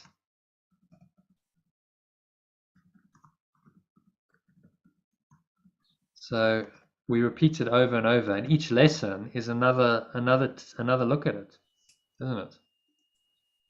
Each lesson is saying, okay, can you actually can you do this again today? Do another bit of unwinding. And he gives us, it's very ingenious the way he's constructed the course, because he gives us all these different angles, doesn't he? Millions of angles. Yeah, and that all helps to see it differently. Okay, so today you're doing unwinding on sickness, and you're gonna let go of the belief in sickness, and then tomorrow it's it's a slightly different variation of the lesson. It gives us another idea. Really a brilliant mind training course. I mean, amazing.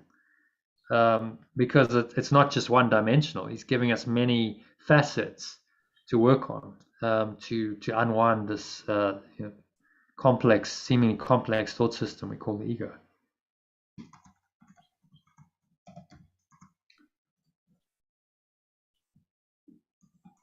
So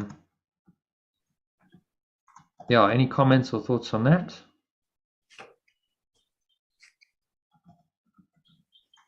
No, just reviewing births at the moment.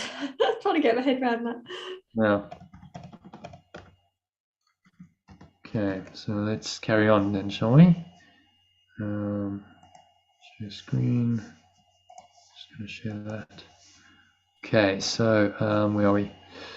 Oh, actually, I don't want to do that. I'm going to share it into this, into 136. Okay. All right. So happy with number 8. Have we done number 8? Yeah, I just did How that do you think that sickness can succeed in shielding? Okay. So grab number 9.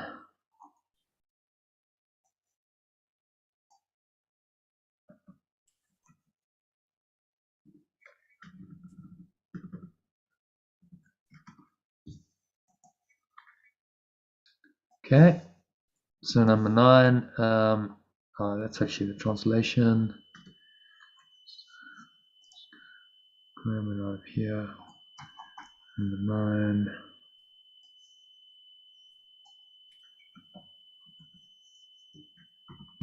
So if you read the, Iona, read the original, and then I've kind of done a bit of the translation already. Thus is the body stronger than the truth, which asks, do you live or alive? Thus is the body stronger than the truth, which asks you live, but cannot overcome your choice to die. And so the body is more powerful than everlasting life, heaven more frail than hell, and God's design for the salvation of his Son opposed by a decision stronger than his will. The Son is dust, the Father incomplete, and chaos sits in triumph on his throne. Yeah, okay, so that needs a bit of translation, I'd say. This is the ego's interpretation, which asks you live but cannot overcome your choice to die. Thus is the body stronger than truth. It asks maybe that you live, just to ask that you live but cannot overcome your choice to die. So the body is more powerful in everlasting life. Heaven, which is the... And that therefore the choice to die is out of my hands. Yeah, because it seems to be the body that's going to die. So what we've done, literally gone out of our minds, projected ourselves into a body, and now gone, I'm not responsible. The body has its own consciousness and intent, and the body will die. Therefore, the body is proof that everlasting eternal life is not true, and the idea of separation and sickness and pain and suffering and death are true, and the body seems to confirm that reality. But as he says, this is not a fact. This is a setup. You've set yourself up to believe this, right? It's a projection of the mind, and a perception then of the projection is real, and that's deception. Projection, perception is self-deception. So the body is more powerful than everlasting life, a state of pure formless awareness, more frail than victimhood. And pure formless awareness of perfect love is designed for the awakening of its extension.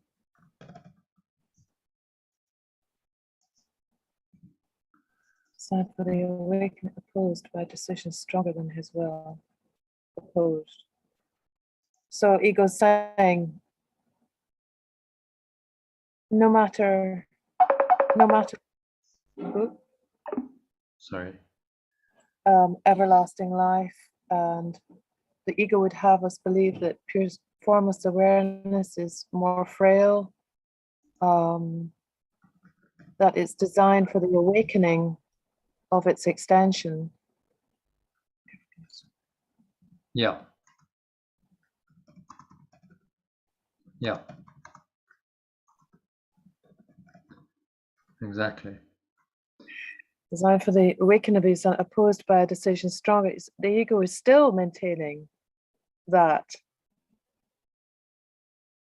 this is stronger than the will of pure formless awareness. But Yeshua has said previously in the text, do not underestimate the ego. Its intention and its strength is equal to belief in pure formless awareness. That's where our vigilance has to be minute by minute, because we're dealing with an incredibly entrenched, strong system here. But it's only strong because our minds have power, and we've given our belief to this thought system. We've believed in it so much. So it only has the power because our minds have power. Our minds designed because our minds are powerful because they come from God. It's source. So if you misuse your mind, then the system that you create through that misuse is going to seem to have power because your mind has power. But that power can be undone if you simply choose again. Say, this isn't true. This isn't what I want. You can then undo all of that power because it's your belief that gives it its power. Yeah. That's all he's saying. That belief seems to be entrenched now in the world. It's projected into form, and so it seems to be outside of your mind, and to have some kind of power outside of you. That's the illusion. Yeah. And this whole course is just designed to bring us back into our true power, to say, no, this is all a part of my mind. I make up my reality. The world is in my mind. The world is in my perception. It's not out there. And so my beliefs are absolutely integral to my experience of this apparent world. Yeah. Belief is the foundation of it. I'm here because I believed in separation. That's why I think I'm here. Okay. Belief is actually fundamental to my whole experience here. So let me change my beliefs, and I can change my experience. Yeah. What we're doing here, and ultimately that opens you up to the one experience of pure formless awareness, of perfect love. That's the only experience that ultimately you will accept. And all other experience will disappear. Are you going to do a bit of translating there? Yeah. The awakening of its extension.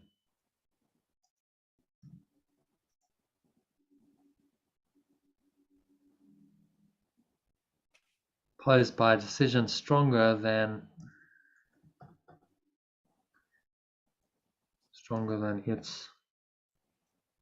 its will, its awareness. Its will. Should we leave will, or should we make it awareness? I think will is stronger. You think? Yeah. Will is stronger. Okay, let's leave it as will then. It's will. You're not decided. You're not sure. Well, is that the will of God? It sort of has the will of God. What he's talking about here is will, power. So stronger than its awareness. It could also.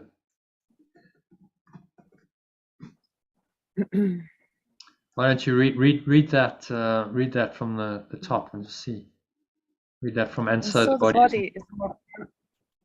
And so the body is more powerful than everlasting life, the state of pure formless awareness more frail than victimhood, and pure formless awareness of perfect love designed for the awakening of its extension opposed by a decision stronger than its awareness. Well, It's then fine. It's fine. Yeah, awareness is fine. yeah.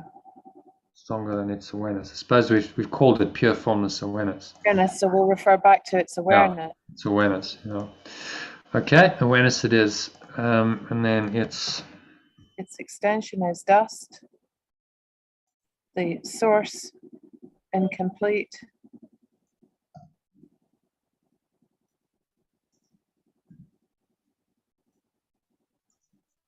And chaos sits in triumph on its throne. It's like that example you were giving, Sally, of your neighbor who just would prefer this chaos to his pure formless awareness. and chaos sits in triumph. His throne. Want to try and change that imagery? The throne of God. On chaos sits in triumph on its.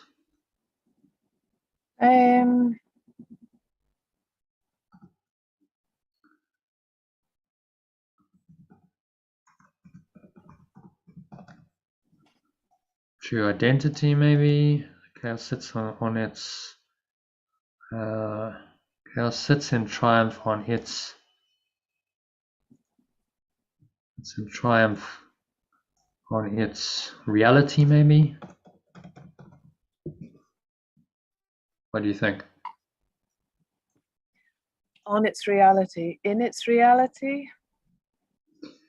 But it sits in triumph on. Sits in triumph on. The idea is it's like imposed on, or covering it over. Chaos sits in triumph over its reality.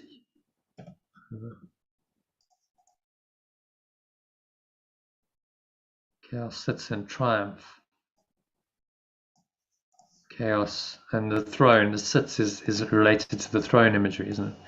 So chaos sits in chaos. How about that? Seems to triumph. Chaos seems to triumph. Yeah. Seems to triumph over its reality is much better. Yeah, I was getting confused with whose throne this was belonging to. The sits and the throne went together with the imagery. So chaos seems to triumph over its reality. I think that's very more clearer than sits in triumph on its throne. Yeah. Okay, so you want to read that from the top? Make sure we're okay with all that. Yep. That is the body stronger than the truth, which asks that you live but cannot overcome your choice to die, and so the body is more powerful than everlasting life. The state of pure formless awareness more frail than victimhood. It's saying my internet connection's frail. And pure formless awareness of perfect love's designed for the awakening of its extension opposed by a decision stronger than its awareness.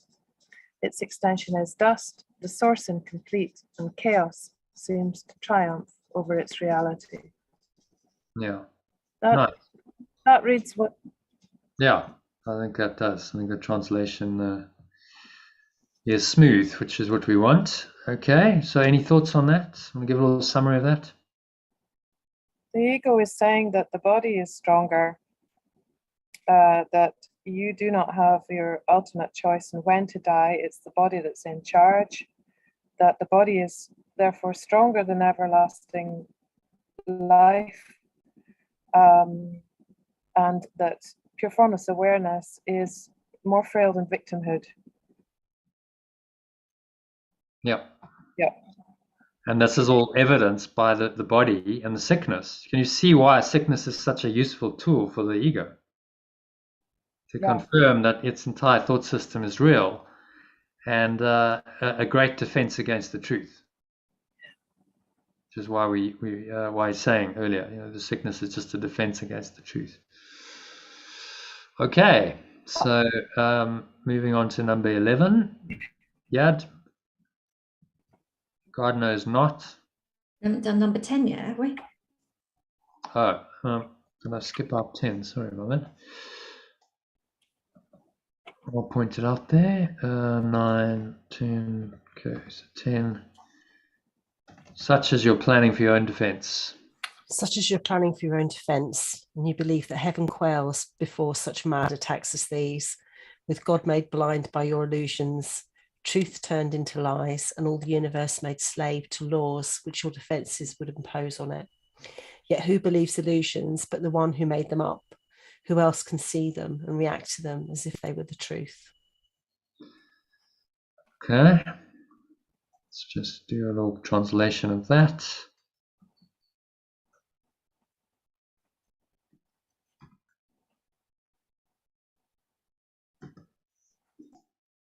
Right. Such as you're planning for your own defense. You believe that heaven, remember what heaven is? Okay. Okay. So look below, they'll give you a clue. Because I've done a little translation there of God. So heaven is very similar to that. Look below, where? Pure formless awareness. Yeah. Okay. Heaven is just the state of pure formless awareness. When you're in that state and there's only pure formless awareness, then call that heaven. Or in Eastern teachings, they call it samadhi or nirvana, various names. But it's just a state where there's nothing else but that pure formless awareness. What else can you call it? I believe that the state of pure formless awareness quails before such mad attacks as these. Pure formless awareness of perfect love made blind by your illusions, truth turned into lies, and all the universe made slave to laws which your defenses would impose on it. So all the universe, maybe all reality. And because actually what he means here is universe of truth.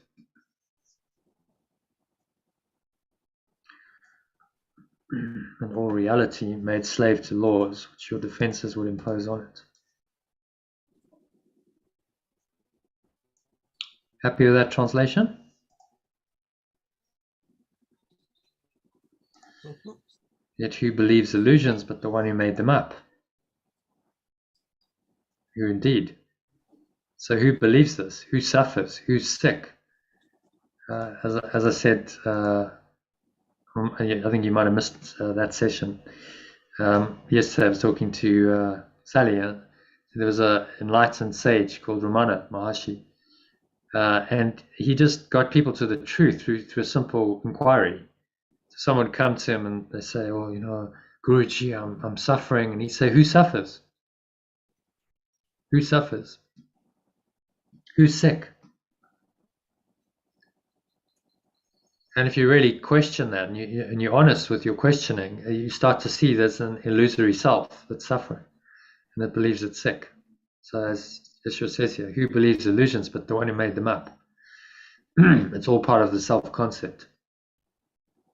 Who else can see them and react to them as if they were the truth? Only the ego, only the separate self-concept could do that. Which is why when we go and we undo the projections of that self-concept, we undo the self-concept itself. That's the whole methodology here. Undo the belief in the seeming projections of it, and that self-concept must be undone too.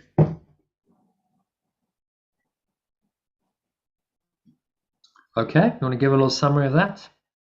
Well, you just haven't. Hmm? You just summarized it really, that we've made it up ourselves. Yeah. And who else could believe in it but who made it up? Yeah. So it's us. You can't blame anyone else and say, "Oh, That's our the own body fault. did this to me. The virus did this to me." It's like, no, I did this to myself. Well, that can be quite shocking, but when you realize that it's deeply empowering. Oh, I did it to myself. Oh, well, guess what then? I can stop doing it. I don't have to keep doing it when I realize that. As long as I'm the victim, I believe I'm the victim, I have to keep doing it because I don't believe I'm doing it to myself. Do you see how this goes? So powerful, though, isn't it? I know people who are caught up in the stories, and like Sally said, her neighbour with cancer, Yeah. they're caught up in these stories, and it doesn't matter what you say to them, they're just not going to let it go. Because they Their don't want to illusion accept that they're not a victim. No. And they're doing it to themselves. So once you realize that, you go, okay, well, I've been an idiot. Like, duh. But okay, I don't have to keep doing it. I can just let it go now. I don't have to keep the pattern going. I've been deluded and confused and insane and stupid in believing in this crazy thought system, but I don't have to continue with it. So that's why this is so deeply empowering, but also so threatening to the victim identity, because it's like, well, okay, you can't be a victim anymore. If you're doing it to yourself, how can you be a victim if you're doing it to yourself? It's not possible. The thing is, though, that when you realize some people go into, when they feel like they've done it to themselves, they feel guilty for having done it, which is a lower vibration than blame. They feel better blaming someone, don't they? So I can see why you blame the government, you blame the hospital, you blame the disease. Well, it's actually the same value. It's guilt and blame are the same. Because all blame is just a projection of guilt. So you just offload. Blame is the attempt to offload your guilt and make yourself feel a bit better. That's all blame is. So it feels better for the ego. You're right. It's like, oh, I'm in a slightly better state because I'm not the guilty one. Someone else is guilty. So I'm kind of off the hook. So this is the ego's way of dealing with guilt. But all you're doing in your subconscious is confirming that you're guilty. Because if you keep giving something, if I keep blaming, which is just giving guilt, what am I saying? I'm saying, well, I have lots and lots of guilt to give. I just keep doing it. I keep perpetuating the guilt by blaming. So this is why it's saying stop it, stop the blame. You can't blame anyone, including yourself, because how can you blame and make guilty for what was never done? If it's not real, it was never done, how can you be guilty for what was never done? Do you see how the Holy Spirit's interpretation just undoes the whole thing? This whole system of guilt and blame based on separation was never done. So once you accept that, no one's guilty. Everyone's innocent. You're free, they're free, and you're free to restore your mind to pure formless awareness of perfect love without any guilt. Doesn't matter what happened in the past because it never happened. It's a laugh. It's a joke, really. That's why they say in the Zen tradition, enlightenment is a joke. What a joke. Oh my goodness. I realized what a joke it all was. And I can just pop the illusory bubble, go back into pure formless awareness and smile about it. When I was doing a workshop with the Course in Miracles workshop with Sandy, we were doing the breath work and suddenly realized that the trauma in my childhood that I imagined, created all the drama of it all was just love. It was just, I was seeing it through these other eyes. That was a turning point for me. That was like, wow. Kind of, you have to be there to get it why it was a wow, but it was a wow at the time. It was like, I could see myself as a child looking at my parents going, they're attacking each other. Oh my God, it's not safe. This life isn't safe. To 1 minute going, oh, actually it's love. All it is love.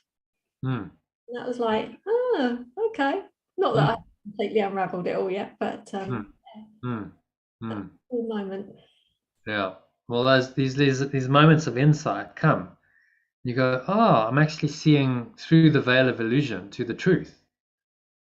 And you're never quite the same once you've had that insight. It's like, oh, actually, my awareness just got expanded, and I've seen something bigger, and I can never go back to how I was before.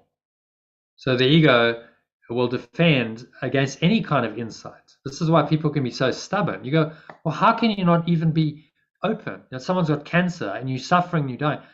Surely you just consider that maybe what I'm saying has some validity. But they're not open because it's a thin edge of the wedge. you allow any of it in, it cracks open the whole thought system. You allow it all in. The ego knows that truth is universal and that it can't sustain if the truth comes into the mind. So it defends against all truth and says, no, just no, no, no, no. Computer says no, computer says no, because that just keeps it safe in its deluded view, keeps it safe from the truth, safe in its pain and misery and sickness and death. It's bizarre, really, but we observe it. This is how it works in this world of illusion. Okay, so where are we? Number 11. Okay, let's go.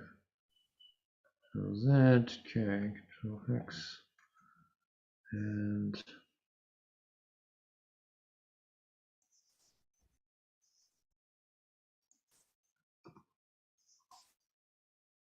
God knows not of your plans to change his will. Sally. Yeah, God knows not of your plans to change his will. The universe remains unheeding of the laws by which you thought to govern it, and heaven has not bowed to hell, nor life to death. You can but choose to think you die or suffer sickness or distort the truth in any way. What is created is a part of all of this. Defenses are plans to defeat what cannot be attacked. What is unalterable cannot change, and what is wholly sinless cannot sin. Okay, so let's do a translation here. God knows not, so pure forms of perfect love. Does not know. Okay.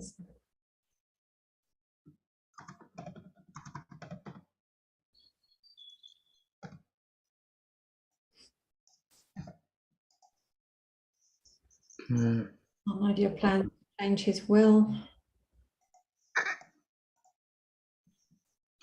Does not know of your plans to change. The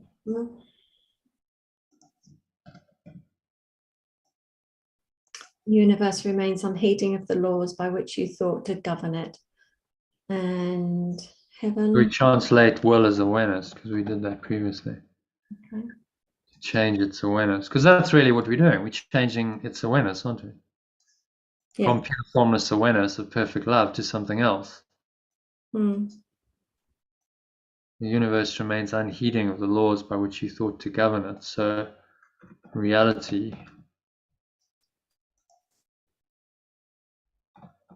true reality, Remains. does not heed. How about that? Does not abide by. True reality does not abide by the laws by which you thought to govern it. And heaven, pure formless awareness of perfect love. And pure formless awareness has not bowed to hell, victimhood. State of pure formless awareness has not bowed to hell, to victimhood, Nor life to death.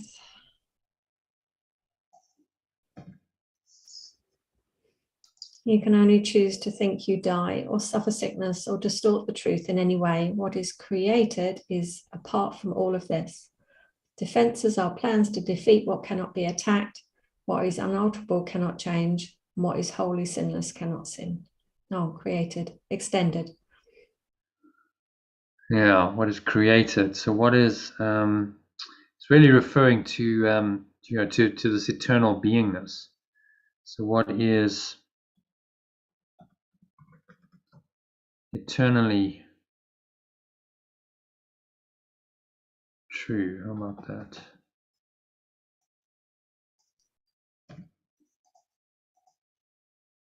What is eternally true is apart from all of this.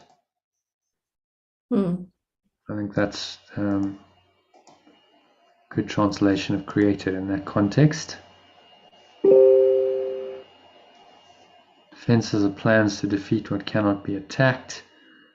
What is unalterable cannot change, and what is wholly sinless cannot sin. So it's really simple.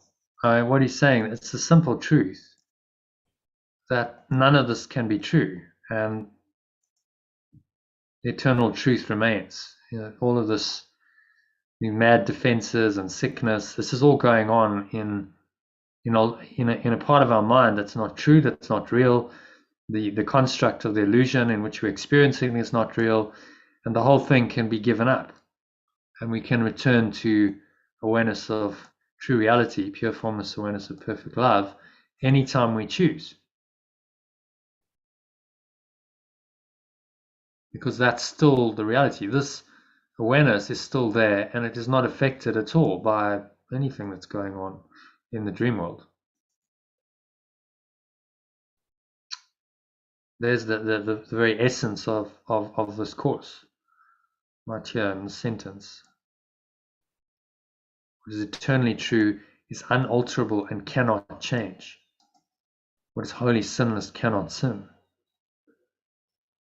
And all we're being asked to do is just to accept that and believe that no matter what. No matter what the change, no matter what the defense is, just remember the truth. None of this is real. What is unalterable, what is pure formless awareness of perfect love remains as it is. And so that is right now. That awareness is there right now, and I can access that awareness right now. I can experience that awareness right now, and therein lies the instant healing of the mad dream.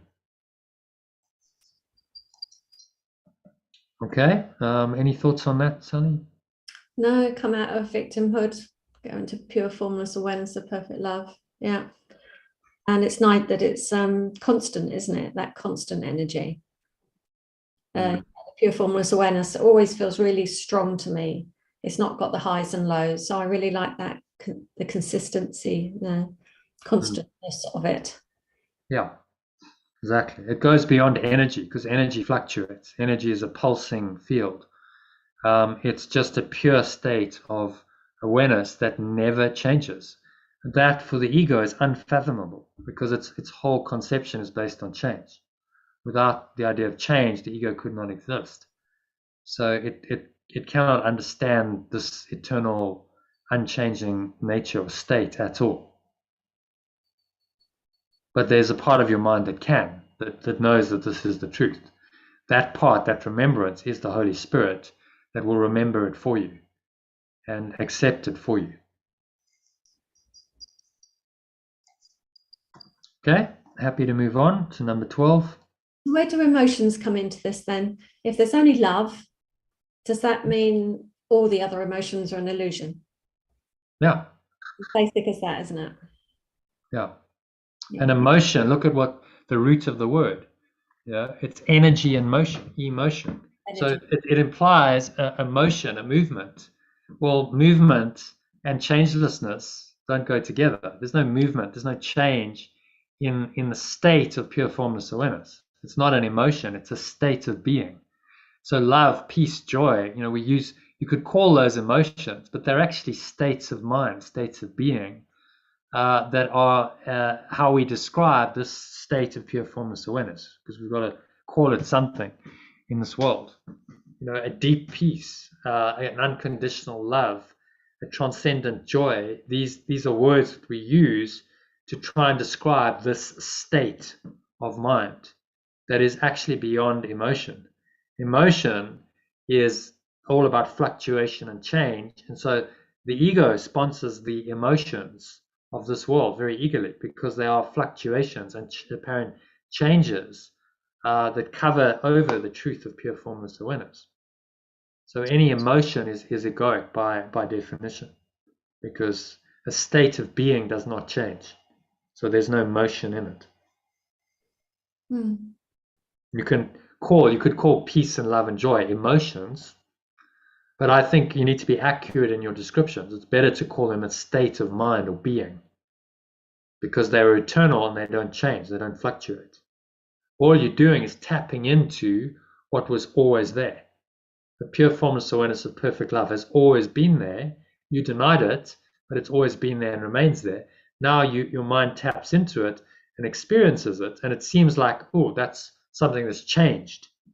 You see, the seeing, because I was in a state of fear, but now I go into pure formless awareness, and it feels like there's a change, but actually that state has always been there.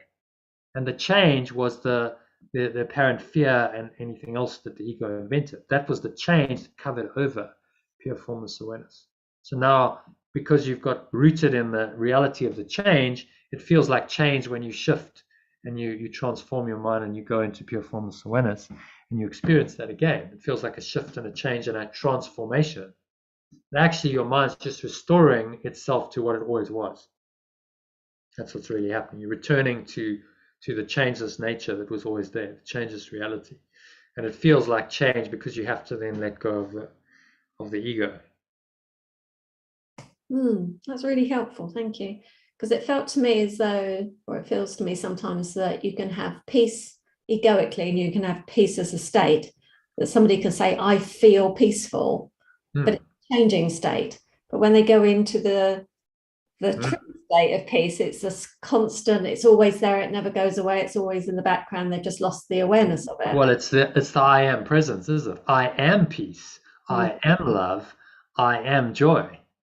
That's much more powerful than I feel peace, I feel love, because feeling implies, okay, well, it's a feeling, but the feeling can come and go.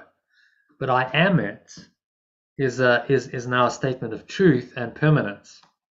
So that's why, you know, you'll know, Iona, in the Art of Letting Go course, when we do that flipping your flop and we change the identity, it's always an I am statement, isn't it?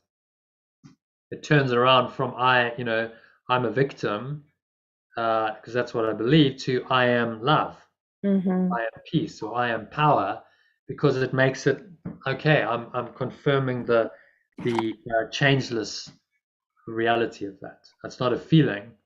It's an identity, and then it's a state of mind that goes with the identity.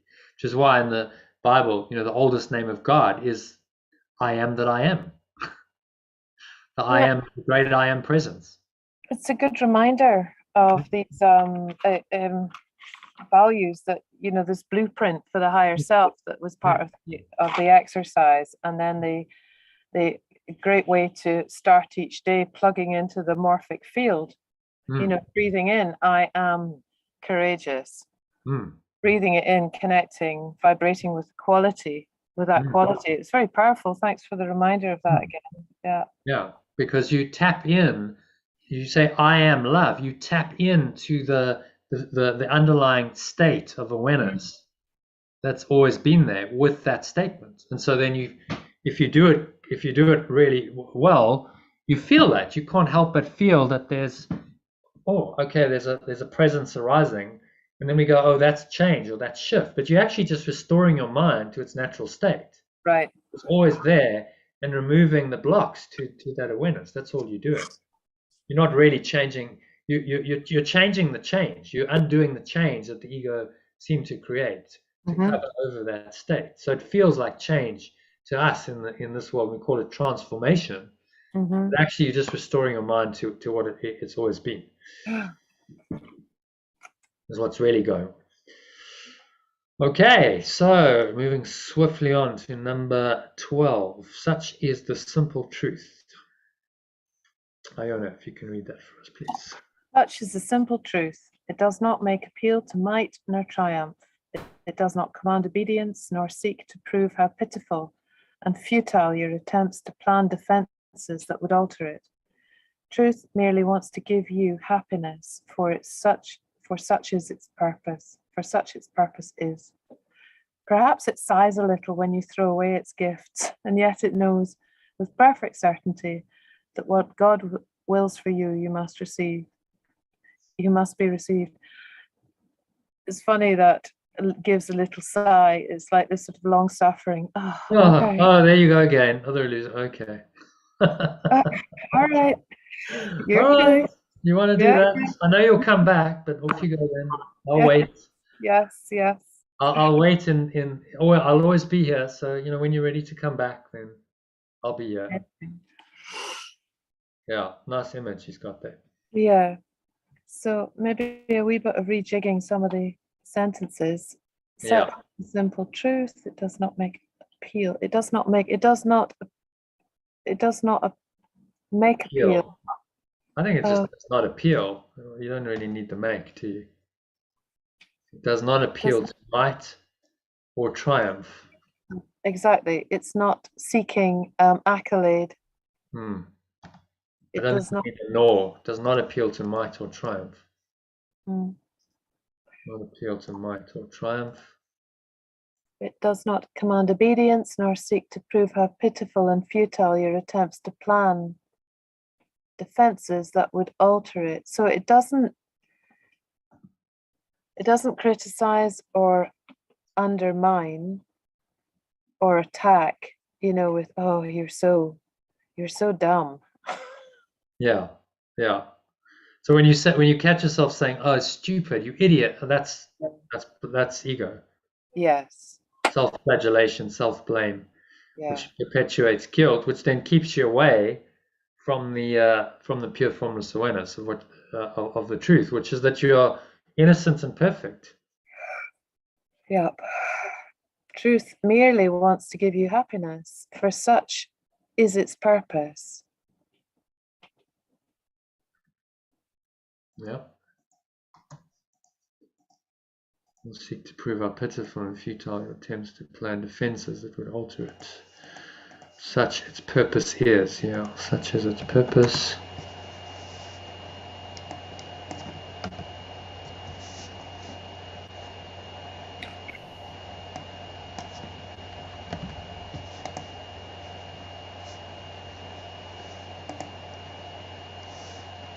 Choose to give you happiness, for this is its purpose. Such is its purpose. So this is its purpose. And are we having truth sighing a little? Perhaps it sighs a little when you throw away its gift. Yeah, I think we'll keep that image. It's quite nice. In truth, it actually doesn't. Truth, if it's pure formless awareness, it has no knowledge of God, but he's using some poetic license to kind of bring to mind an image of, okay, the truth just goes, because if it sighed a little, the truth would acknowledge an illusion, and it doesn't do that, you see. Yeah. But he's using some poetic kind of license to just kind of bring into our minds, like, okay, so it's kind of this patient father or something, just waiting. Yes, exactly. Which is quite a nice image, so I think we'll keep it. Yeah. And yet it knows with perfect certainty what pure formless awareness wills for you must be received. So he's going to wait. It's going to wait. It will wait forever. It's been waiting for a long, long time. If you think of the universe being nearly 14 billion years old, so they say, that is a long, long time to wait.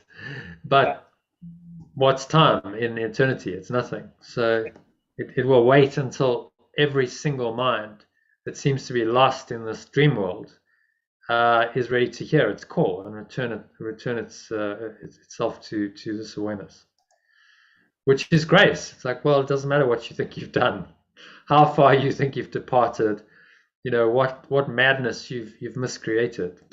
It waits forever. Yeah. And so this is the infinite, eternal, which the ego's tried to mimic in the vastness of time and space. I was listening to Eckhart, talking about the universe, this known universe that we seem to live in. Just vast, infinite space. The next galaxy, the Andromeda galaxy, is 2.3 million light years away from us. We can't even conceive how far that is. That's just beyond, and that's just the nearest galaxy. Then there might be another billion galaxies. It's just, but that is just the ego's mimicry of the infinite, eternal nature of God. That space, vast space in this universe, just is a shadow, a reflection of the infinite nature of this eternal presence that is infinite. It doesn't have space. It just is. Mhm. So it's an invitation to that. If you look at the vast spaciousness of the universe, we're a tiny speck of nothingness in all of that. Well, maybe the ego and its whole belief system is just a tiny speck of nothingness in the vast infinite space that is the pure formless awareness of perfect love. That's there forever and simply waits for us to become aware of it again.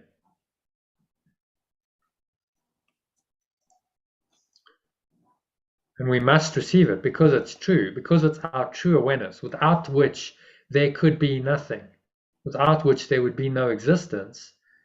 At some point, we must come back to this awareness and we must receive it. That's what he's saying. And so if that point is now for you in your apparent dream, then your awakening is at hand. Right? Yeah, rejoice. Yeah. The dream is nearly over, and you can be done with it all. Hallelujah for that.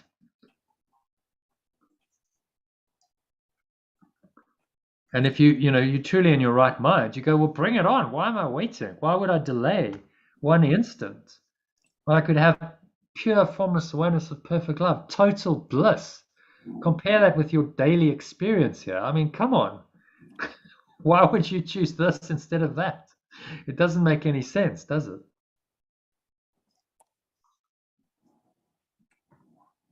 And yet the ego will defend itself unto death, apparently. People would rather die than accept this.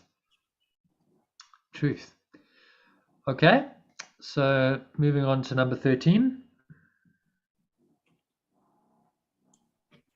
It is this fact that demonstrates that time is an illusion. For time lets you think what God has given you is not the truth right now, as it must be. The thoughts of God are quite apart from time.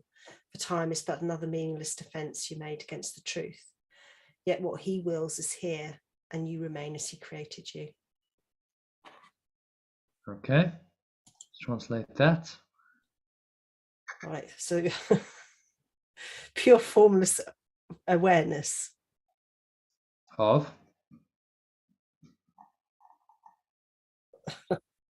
perfect love. You're getting it. The resistance is dropping slowly. Well, it's a new language, I told you. And Oh, sometimes, it just takes a bit of time. yeah, exactly. Takes a bit of time just to accept it in. It's like a different frequency. So this is what God is. Imagine if you've been told this in Sunday school. It's a game changer, isn't it? Oh, it's just pure formless awareness of perfect love. That's what God is, not somewhere outside of you. It's your own awareness, your own highest awareness. There's just words, though, that have meaning. Yeah, well, they point you to the word should point you to the state of mind, to the experience, shouldn't it? That's a good word. It's a good pointer. So that's why we use. When I started to wrap my head around it, I'd wrap my head around the word God, so I was fine with that anyway. But anyway, yeah. Yeah, God can be hugely misinterpreted. I know. I understand. Well, I was brought up as a Catholic, so I know, and I've done a lot of work on it, which has brought me to where I'm okay with it. I refused to, and in fact, the reason why I didn't do Course in Miracles before was because of the use of the word God. Yeah. So I didn't. So I would have done it years before. But anything I looked at, which was a sort of self-improvement, which mentioned God, I just said no, that's not for me. Yeah. So, it's just a reinterpretation of what that word means. So what you're doing is really good and it's really powerful. It's just I'm taking a bit of time to wrap my head around those words. That's good. Not unusual. All good. And just use it as a pointer to the truth. Okay, can you drop into that experience? Pure formless awareness of perfect love. It kind of has a rhythm. Pure formless awareness of perfect love. You keep saying it. The words point you into the state of mind. If you said this as a mantra, pure formless awareness of perfect love. I am pure formless awareness of perfect love. I am pure formless. It's going to take you into the state, isn't it? You'll actually start experiencing what it's describing. So we'll do that in a bit in the meditation. Okay, so next, thoughts of pure formless awareness and perfect love are quite apart from time. Yeah, that's Understand that? Yeah. Time is but another meaningless defense you made against the truth. Yet what pure formless awareness of perfect love wills is here, and you remain as pure formless perfect awareness of love created you. Yeah, I'll just use it because Oh, okay. over and Bit of a over. mouthful. Yeah. But you remain as it created you. As it, translation of created, you probably don't know that. No. So I'll ask Sally to help you out. Source or beingness. No, so created is, in this sense, Extended. extended, yeah. So there's two ways. Creation talks about creation, and that can be in context interpreted as translated as beingness. So creation is your beingness. But when he says it created you, it's an extension of the source. So then we say it extended you, because it gets over the misconception that at some point you didn't exist and then you were brought into existence through the creation, because that's actually not what happened. You're just an extension of the eternal presence of love that's always been. And so you've always been extended. There's never been a time when you weren't there. So extended kind of leads you into that awareness. I'm just the eternal extension of perfect love. And in truth, in absolute truth, pure formless awareness of perfect love is what it is. And there's no extension to it. It is what it is. You are it. It is you. We just think of ourselves as separate. So the extension idea is useful as part of the correction of that misconception of ourselves as separated. To start to believe that you're extended by it is part of the healing of the separation.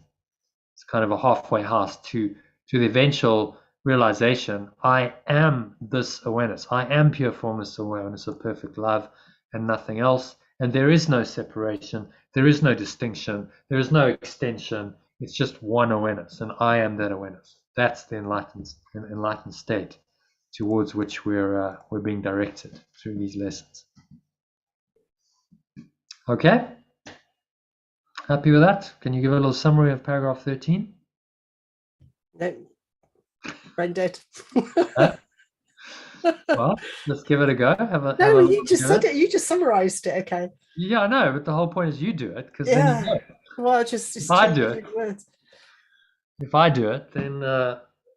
when you summarize it, you have to go, telling us that time is an illusion, that it's not real, and that it's just another defense that the ego's created to keep us separate from the truth. telling you it's not true right now. I mean, isn't that just so cunning? I think what pure formless awareness of perfect love has given you is not the truth right now. Oh, it's sometime in the future or the past, or it's not right now. That's the illusion of time. To prevent you from the awareness, having the awareness that no, it's right now, real time, right now, in the now, I can experience it right now. So the thoughts of pure formless awareness of perfect love are quite apart from time, because it's an experience happening right now. There's no past, there's no future, there's no timeline. Time is just another meaningless defense against the truth. If you look at how these defenses work together, what does it do? Sickness requires time, doesn't it? It requires time for you to get sick, become sick, wallow in your sickness, heal from your sickness, cause and effect. What made me sick? Even Nita Moljani took a month to kind of her body to fully recover, because there is a process. But she went into timeless awareness in that near-death experience. She went into timeless awareness. She was healed right then, and the body just took time to catch up. because it was so, I mean, didn't do too bad in 5 weeks, you know, to change from where it was to totally healed is pretty extraordinary rate of change. But it took a little bit of time to you know, to catch up. Maybe it wasn't the body catching up, it was other people's perception of Maybe, yeah. Just, process, didn't they, in their minds? yeah. If she just got up straight away, they probably would have. They would have totally. They could have, like, totally, bit like you were treated at Sally when, you know. Yeah. They the explosion of energy. I mean, you think of the resurrection, what happened there. I mean, because that just happened instantly.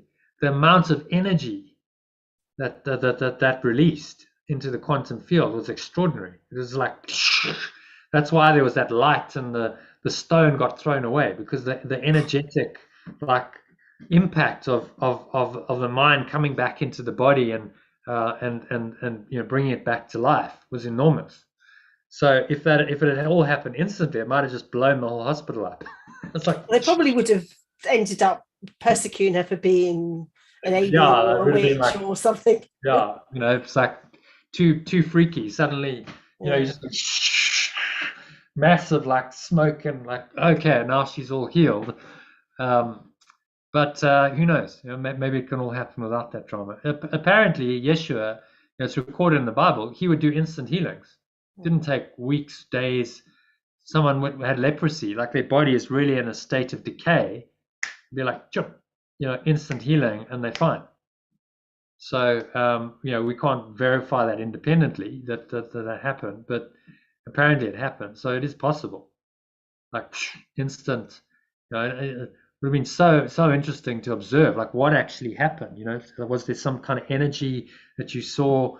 Because, you know, for that to happen, it's like a major transformation in the body, energetic rewiring, just real time, instantly. But it's possible. It's no order of difficulty in miracles. So I like these healings at Lourdes, which I said earlier, you know, they documented these miracles. How does that happen? Instant. They have like these conditions, they documented, it all gets documented and written down, and x-rays taken, etc. Before they go in the water. They come out, instantly it's gone. How does that happen? That clearly shows you that the body is not real, that the body is very malleable. The mind changes, the body can change, can rewire instantly. It's just not common, so then we call it a miracle, but it's possible. There was a YouTube clip about somebody was having, can't remember what the treatment was, healing, some sort of healing, and they had an ultrasound on them, and you watched the cancer tumor disappear in a very short time, but it got taken off, as it would do. But I mean, if that sort of thing went viral, then people would begin to believe that that's possible. But because it's all, we don't get to see the miracles, do we? Yeah. So then why did YouTube take that off? You're like, who are you to say that that's not real? Someone makes a judgment and says, oh, that must be a scam because I can't believe it. So we've got to take it down. I mean, it's just censorship of the truth. And they went through that phase of taking down anything on YouTube that said, you know, that COVID is an illusion and it's a scam and no, this doesn't meet our community guidelines. Well, that's not the community guidelines. They're your guidelines. Let's be clear about this. It's got nothing to do with the community. It's you who've decided that this is the policy, and that's a form of censorship. That's all it is. You've decided what's truth and what's illusion and what you'll allow on your platform and what you won't, based on a thought system, based on scientific materialist paradigm. Why did they ban? They banned Rupert Sheldrake's TED Talk. Extraordinary. You know, an erudite scientist. He wasn't, you know, there was nothing really untoward in that, other than that he's questioning the entire paradigm of science, and they ban it. It's like, okay, well, so much for free and fair thinking and scientific inquiry and stuff. You just ban it if you don't like it. So onwards with the truth. Truth has a power. I'll read this one. It's very short. Truth has a power far beyond defense, for no illusions can remain where truth has been allowed to enter. And it comes to any mind that would lay down its arms and cease to play with folly. It is found at any time today if you will choose to practice giving welcome to the truth.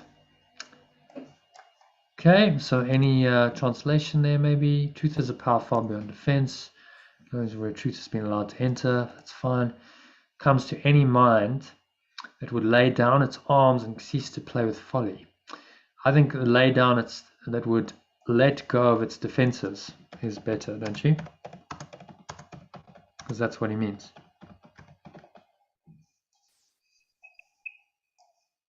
Let go of its defenses and cease to play with folly and cease to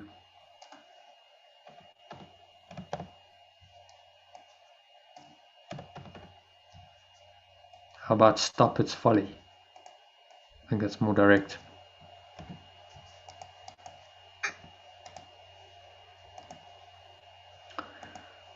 It's found at any time today if you will choose to practice giving welcome to the truth. What's coming up for me is Choose to. Sorry to interrupt you. Yeah. What's coming up for me quite strongly is when somebody says to us, well, like Yad says, I'm not well, I've got COVID. Yeah. And it's a statement, isn't it? And we either believe that or we don't believe that. Like somebody will come and say, oh, I've got cancer. It's a real statement of their truth, isn't it? And I don't know what I'm going to say. Something like, I suppose I haven't made the decision if to believe it or not. So I suppose me choosing to not believe it would be a much stronger direction in truth. So I don't believe you've got COVID, right? Well, I actually did say to you, Sally, I bought into the illusion of having COVID. I didn't ever say, and I've not said to anybody that I've got it. And I've told people that I've got appointments with that I was with somebody who tested positive in front of me. That's all I've said. And they're the ones that are saying, keep away, keep away. And I'm like, fine. But then, I did succumb to the illusion of being unwell, which obviously suited me, suited my purposes. But it's interesting because it's just a label, isn't it? COVID-19. Okay, so we name it, we create a label for it. It's the label for a set of symptoms. That's all it is. And then by naming it, it makes it real. Because they've called it something, without the name, it would cease to have as much power. Oh, it's just a set of symptoms. Don't you think that using the name so much as we do now almost dilutes it because it becomes now more like flu? You know, in the beginning, it had all that fear that was attributed to it. And it was so powerful, and it's losing its power now because it's now, now the guidelines are actually, even if you've tested positive, you can still go out and about your daily business. No one has to quarantine anymore. Yeah, so they've just kind of, and you just have to go, but it's all a belief then. So what's changed from 2 years ago? Nothing. It's all just belief. 2 years ago, everyone's in huge fear and they believe this is terrible in life, and now suddenly, we just drop all restrictions. Well, what really changed? It was just belief that changed. That's all. Quite extraordinary but that's how it works. It's all belief. So suddenly they just drop the belief. They decide, okay, well, we've got everyone vaccinated, so this doesn't serve our economic purposes anymore, so we'll drop it. Actually, nothing's really changed. In truth, it was all just a belief system. Again, for me, COVID was such an interesting, dynamic to just see the power of belief. Just how powerful, belief seems to be. I've done some work with Lynn McTaggart about the healer or the therapist's belief system affecting the person that's in your care. So I'm realizing during the paragraph or the before that because I'm sitting on the fence, because I'm not believing them, but I'm also not really not believing them. I'm just leaving it kind of just neutral, not really helping, that I really need to be on the side of, no, you're well. I know you're well. The truth is well. And I did it a bit with my housemate and she wasn't well. And I kept saying to her, you're well. I know you're well. But it wasn't going anywhere. But I suppose you've just got to keep going with it, haven't you? That the truth is they are well. You're seeing them in their truth, not in their illusion. And as a healer, the miracle worker, that's your job, is to see them as they really are.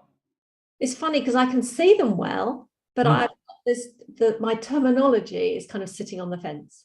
I'm not really going right over the fence and going, no, you're well.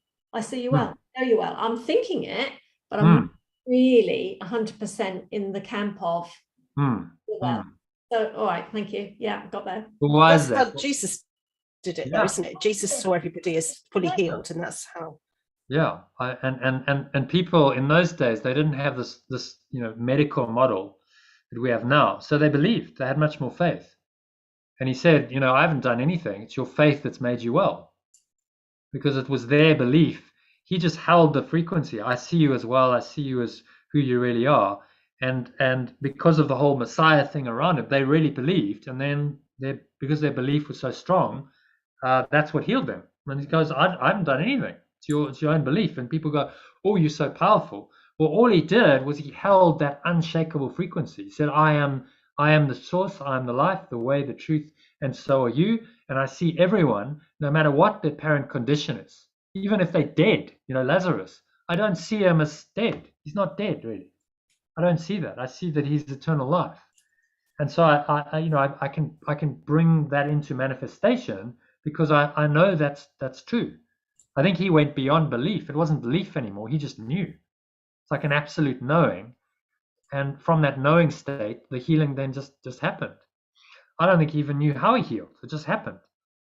Because he's in that knowledge of truth, and that the spirit does the rest. It profoundly impacts the quantum field if someone is in that state of mind, and that then creates the energetic shift on the level of form that then leads to these miraculous healings. I think that's how it worked. But I think, to go back to your point, Sally, I think the reason why you're sitting on the fence is you're just still a little bit worried what people might think of you. Oh no, Sally's off with the ferry. She's lost the plot now. I'm clearly sick. How can she say I'm not sick? Yeah, the argument, the dispute that would come with it, I'm avoiding. Because I have to see it with clients, and if I touch their arm, there's something wrong with it, and they go, oh my God, the pain's gone. So my belief system is probably in the right place, but my communication is lacking. Well, but remember, the communication is an expression of belief. So it's being totally whole in your belief, because then it goes beyond belief; it goes to knowledge.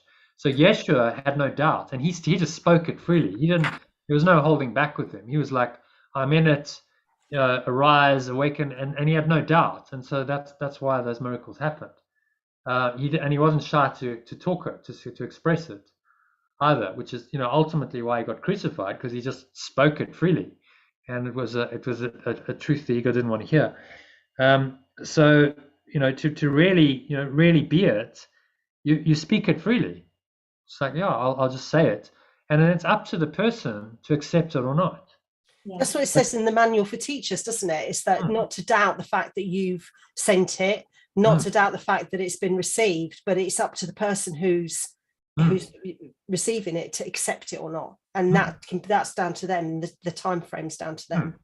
But if you really have that knowledge, that total conviction, you're giving that person much more of a chance of accepting it from you, because of the way you delivered the message, because of the conviction. People believed in Yeshua because he's so convinced himself.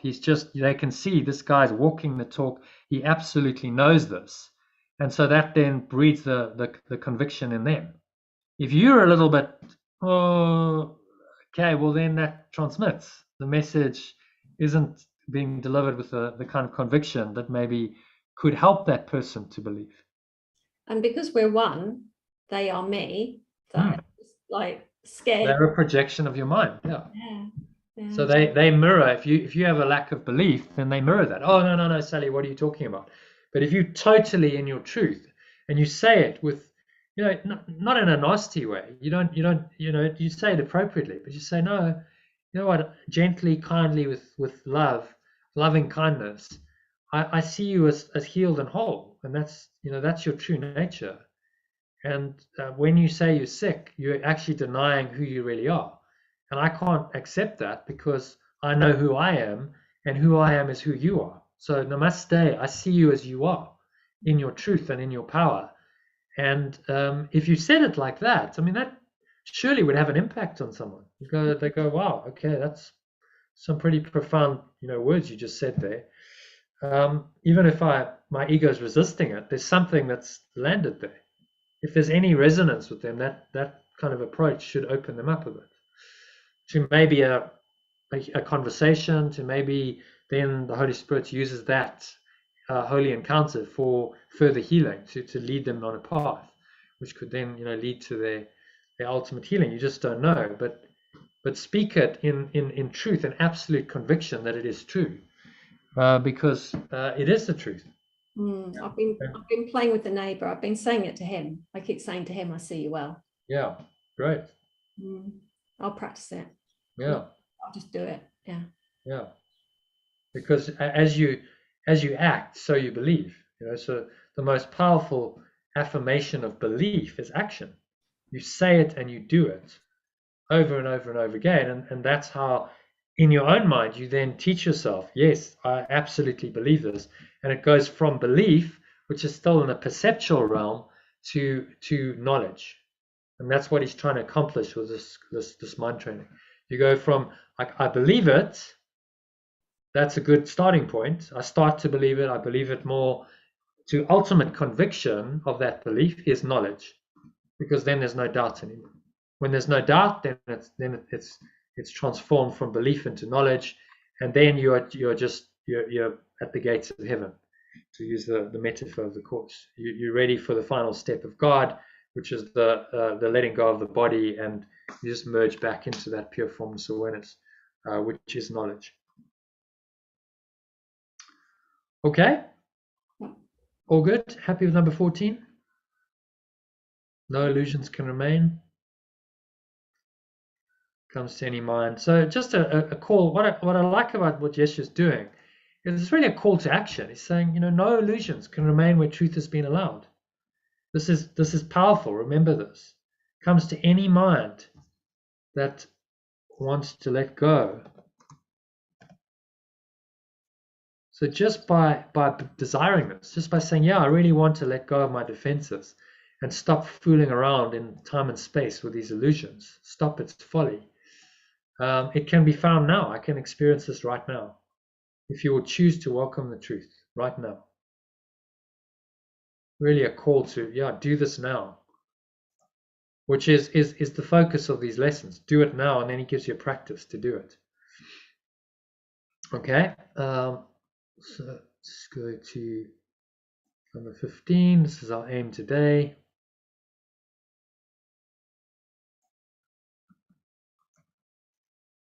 And interesting that my meeting got cancelled. Oh, is it cancelled? It's allowed us to continue. We just wouldn't have finished in time. I was like, how am I going to get this done? It's like, okay. The Spirit just created some opening. All right. So alternatively, if you want to read, let's translate as we go. So is it Iona? Iona, is it your turn? I think so.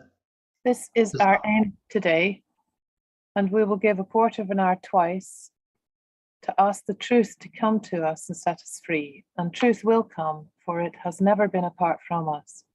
It merely waits for just this invitation which we give today. We introduce it with a healing prayer to help us rise above defensiveness and let truth be as it has always been. Sickness is a defense against the truth. I will accept the truth of what I am and let my mind be wholly healed today. Yeah, nice.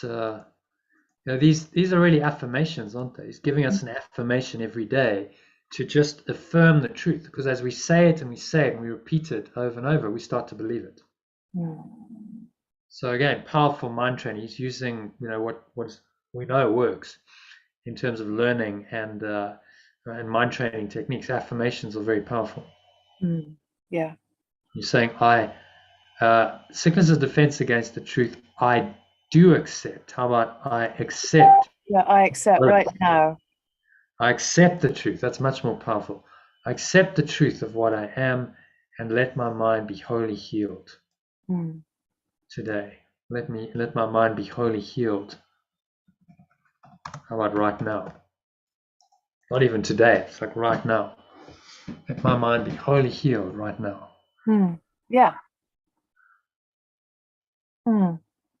So in the moment, right now, I'm doing it real time. Because there's no other time really. When else can healing happen but right now? Because the past and future don't exist. So the ego will always say, oh, okay, well, I'll give you a hope of healing, but the healing's going to be in the future. Not right now. Because right now is too threatening for it. And so we procrastinate and delay. And we go, okay, well, healing has to take, 3 months, 6 months. Again, these are it's just belief. Why does it have to take that time? Why can't it happen instantly? It's all about our belief that it should take time. So time and sickness go together, and healing and present moment awareness, the now, go together. So you start to see that these thought systems work together. They make logical sense together, and they are complete and whole unto themselves. The ego is a thought system that every part of the thought system relates to the other part and confirms and perpetuates the other parts, which is why it's a sticky system. But it's why also when you start to undo one part of it, the other parts go as well. That's why the ego defends against the truth so vigorously, because if you start to undo a part of it, you undo the whole of it. And then you start to accept the replacement, the other thought system, as wholly true, and you see the logic of it. If you start to see how the Holy Spirit works, you go, wow, that's really, it just all works together. It's a neat system. It all integrates. And one thing confirms another, and it all makes sense, and there's a logic to it. In the same way, there's a logic to the ego. The difference is that the foundation is different. The ego is based on a lie, and the Holy Spirit's based on the truth. So the one, although it's got a logic within the system of separation, the idea of separation itself is not true. So the logic that comes from that idea is false, and so the whole thing's false. Okay, get that? Happy with that? Yep. Questions about that? No. Okay, so where are we? Number 16. Healing will flash across your mind.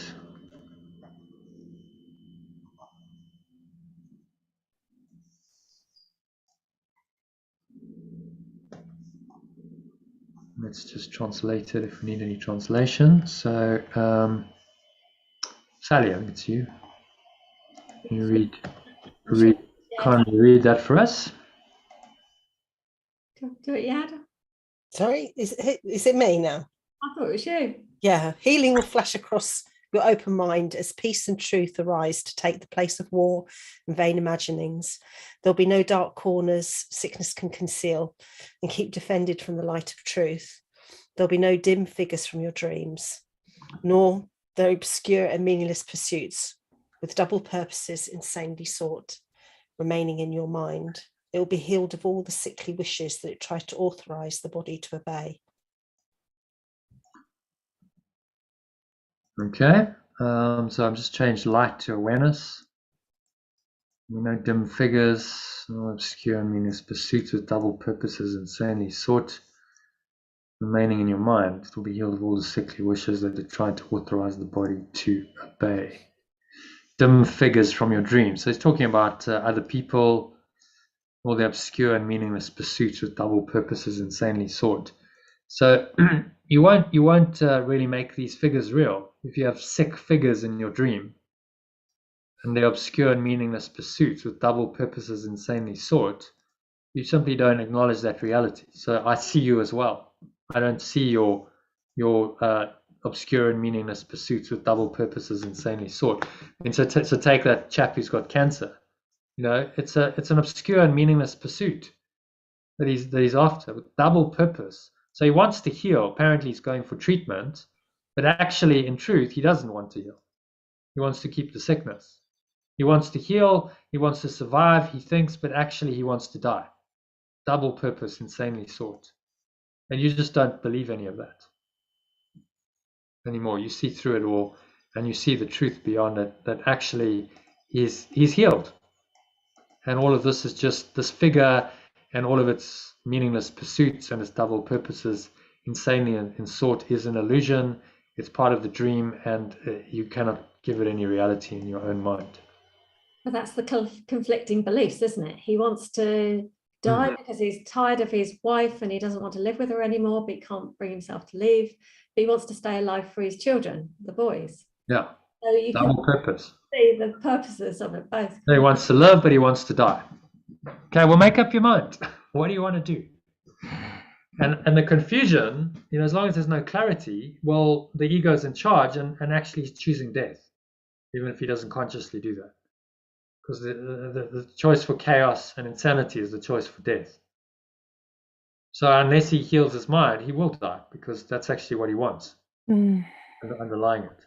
And you cannot save someone from what they want.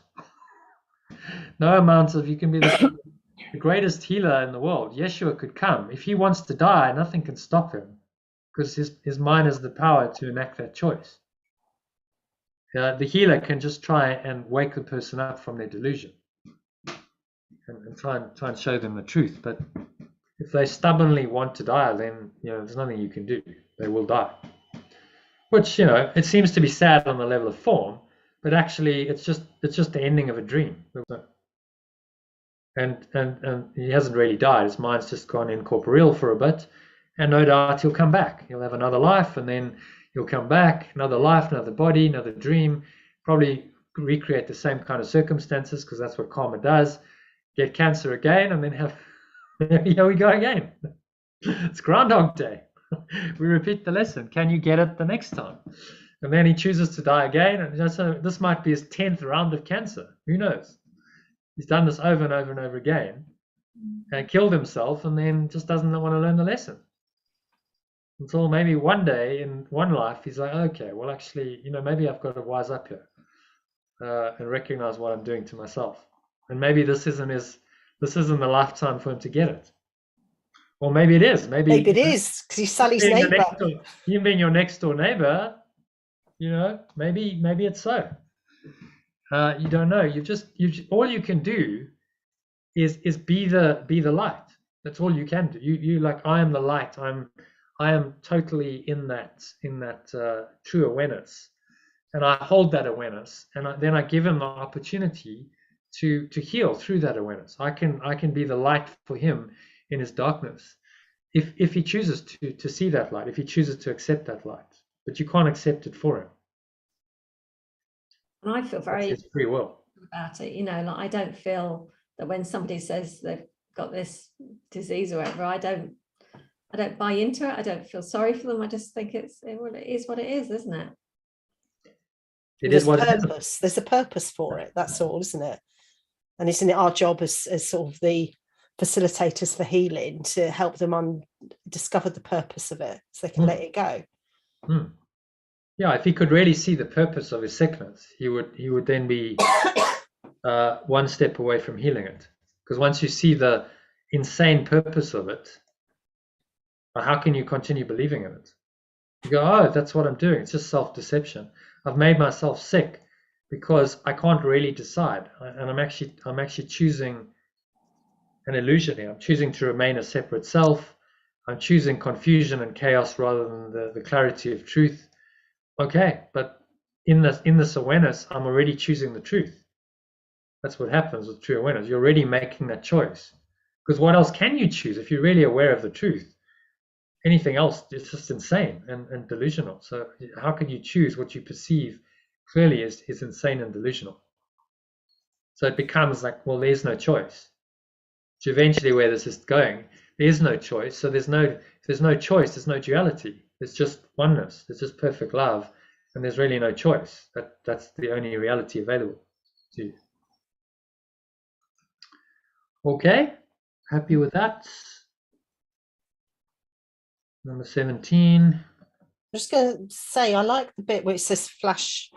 You've moved on from it, haven't you? So I can't read it. And the healing will flash across your open mind. So once you've changed your mind, it is instant. That just is a lovely image of it, isn't it? It flashes. So that's like a moment of insight. You go, oh, wow. Yeah. That kind of flash light bulb moment. We've all had them, where you just get something. And so he's using the words to It's quite parts powerful. of that. Yeah. Any other thoughts on that paragraph?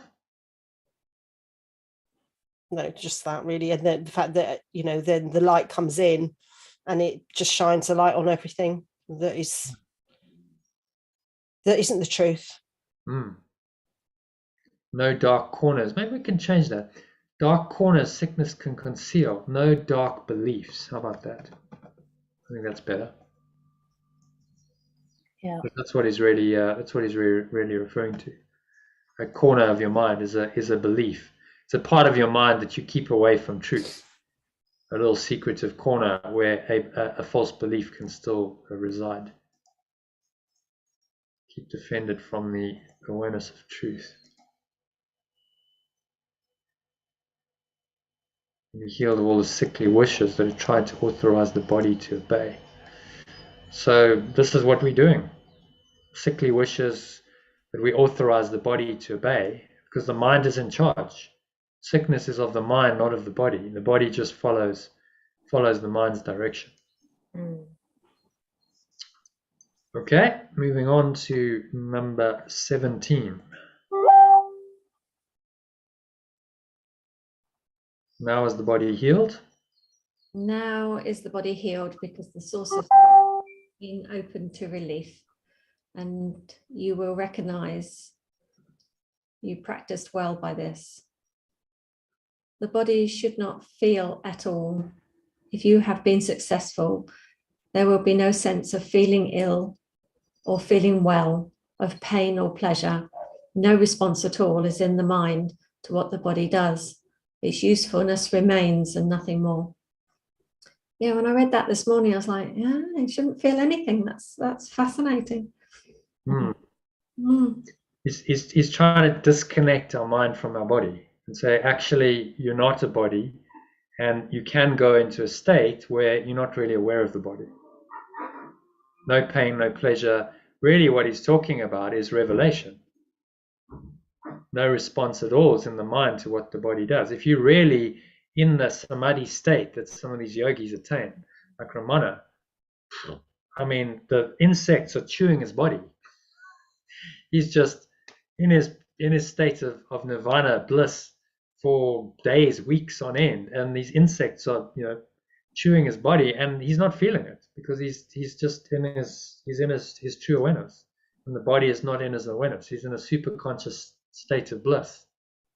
Its usefulness remains and nothing more. So what he's pointing to here is this state of samadhi, absolute enlightenment, where really the body has disappeared from your awareness. But isn't there a different state where someone's disassociated? Because I've got a couple of clients that they feel just like they don't know anything about their body. They've not had any experience of their body, so it feels like they're just disassociated. I don't know any other word. That isn't that state. It isn't that state of I'm not the body. They still believe they're the body, but it's like in the top a bit, but not the rest of it. So there's different states, aren't there? There are, yeah, and sometimes they can look similar, but they're on different ends of the spectrum. Yeah. So at that level, they're actually in denial. They would probably, as part of the healing, they would need to come into their body. Body awareness would probably help them. Okay, start with breath awareness, become aware of the body, feel the body, like a Vipassana type practice could really help them.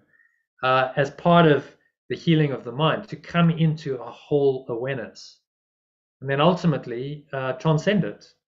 So that could be a phase, and then in a deep meditation, if that gets them into, say, meditation practice. In deep meditation, they might then attain a state where they were like, okay, the body just drops away and I'm not really aware of the body. But now you've transcended it. You haven't dissociated it. You see? Difference. Okay, so they both say they don't feel their feelings.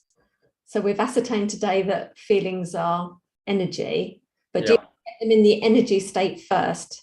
They feel first and then transcend. Is that how it works? Yeah. So it's acknowledgement. Remember, this all works. This forgiveness or letting go process works when you first acknowledge the thought and the emotion, because otherwise you've denied it. And you can't heal it if you deny it and you repress it. So what they're doing is they're repressing or suppressing the emotion. They're disconnecting themselves from their bodies because they feel in the body, you feel it, don't you? If you connect with your body, you will feel an emotion and you'll go, oh, my stomach is churning. I'm feeling tight in the chest, whatever. And so they don't want to feel the emotion. So they disconnect from the body sensation that allows them to feel the emotion, you see. So that's part of the denial or the repression of that egoic emotion, egoic thought and emotion, the mind pattern. So to heal it, they need to become aware of it. So a process of going into body awareness. Okay, so what are you feeling? What are you feeling in your stomach? What are you feeling in your hands? How does the body feel? Is part of the acknowledgement then of the emotion, which isn't ultimately real. But in order to let the pattern go, you need to bring it into conscious awareness. See? So metaphysical ghosting would just go, oh, it's all an illusion anyway, so I don't have to become aware of it, so let it remain repressed. That's metaphysical ghosting. Or spiritual bypassing is another word for it. You're not actually really healing it because you're not willing to really face it. So true healing, authentic healing, says, oh, okay, so let's go and let's have a look at this. Let's really look at it, bring it into awareness. It's all got to come up. It's unpleasant, it's uncomfortable, but you've got to go through this in order to let it go. Because once you become aware of it and you really feel it, feel the pain, briefly, temporarily, okay, I'm feeling it now. So it's not repressed anymore. I'm not shoving it down. It's coming up into conscious awareness to be healed. Because as you experience it fully, you can then allow it to release. And you as a healer would just facilitate that process of awareness, first of all, and then of the subsequent release that allows, which is the letting go. So remember, it's a two-step process. Awareness then precedes the letting go, because you can't let go of it if you're not even aware of it.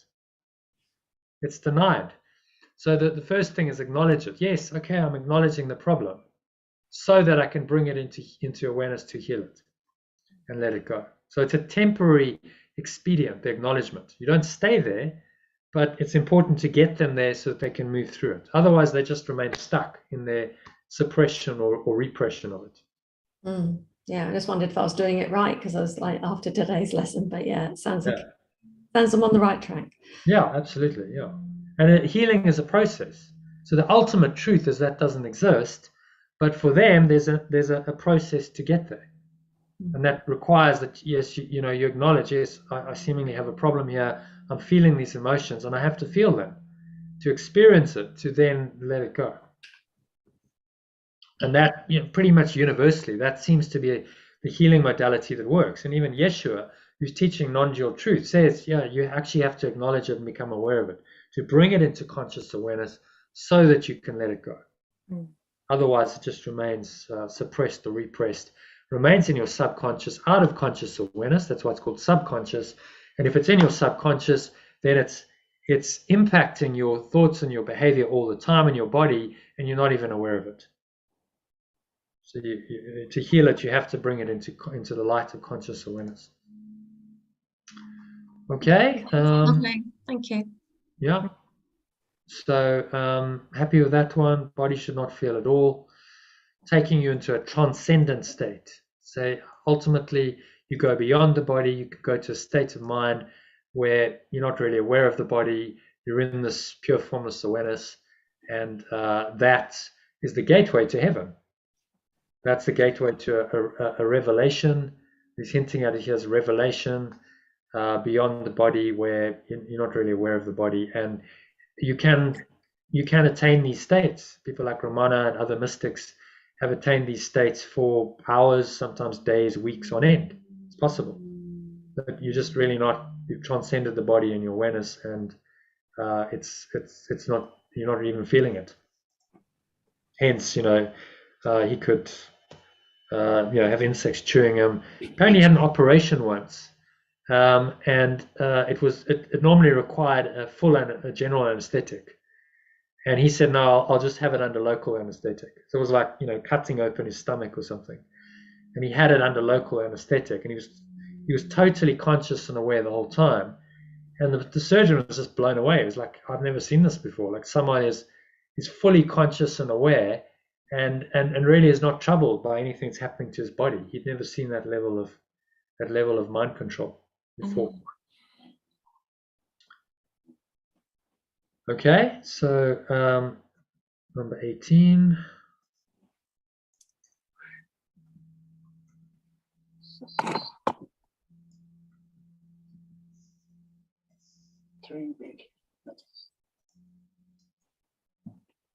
Okay.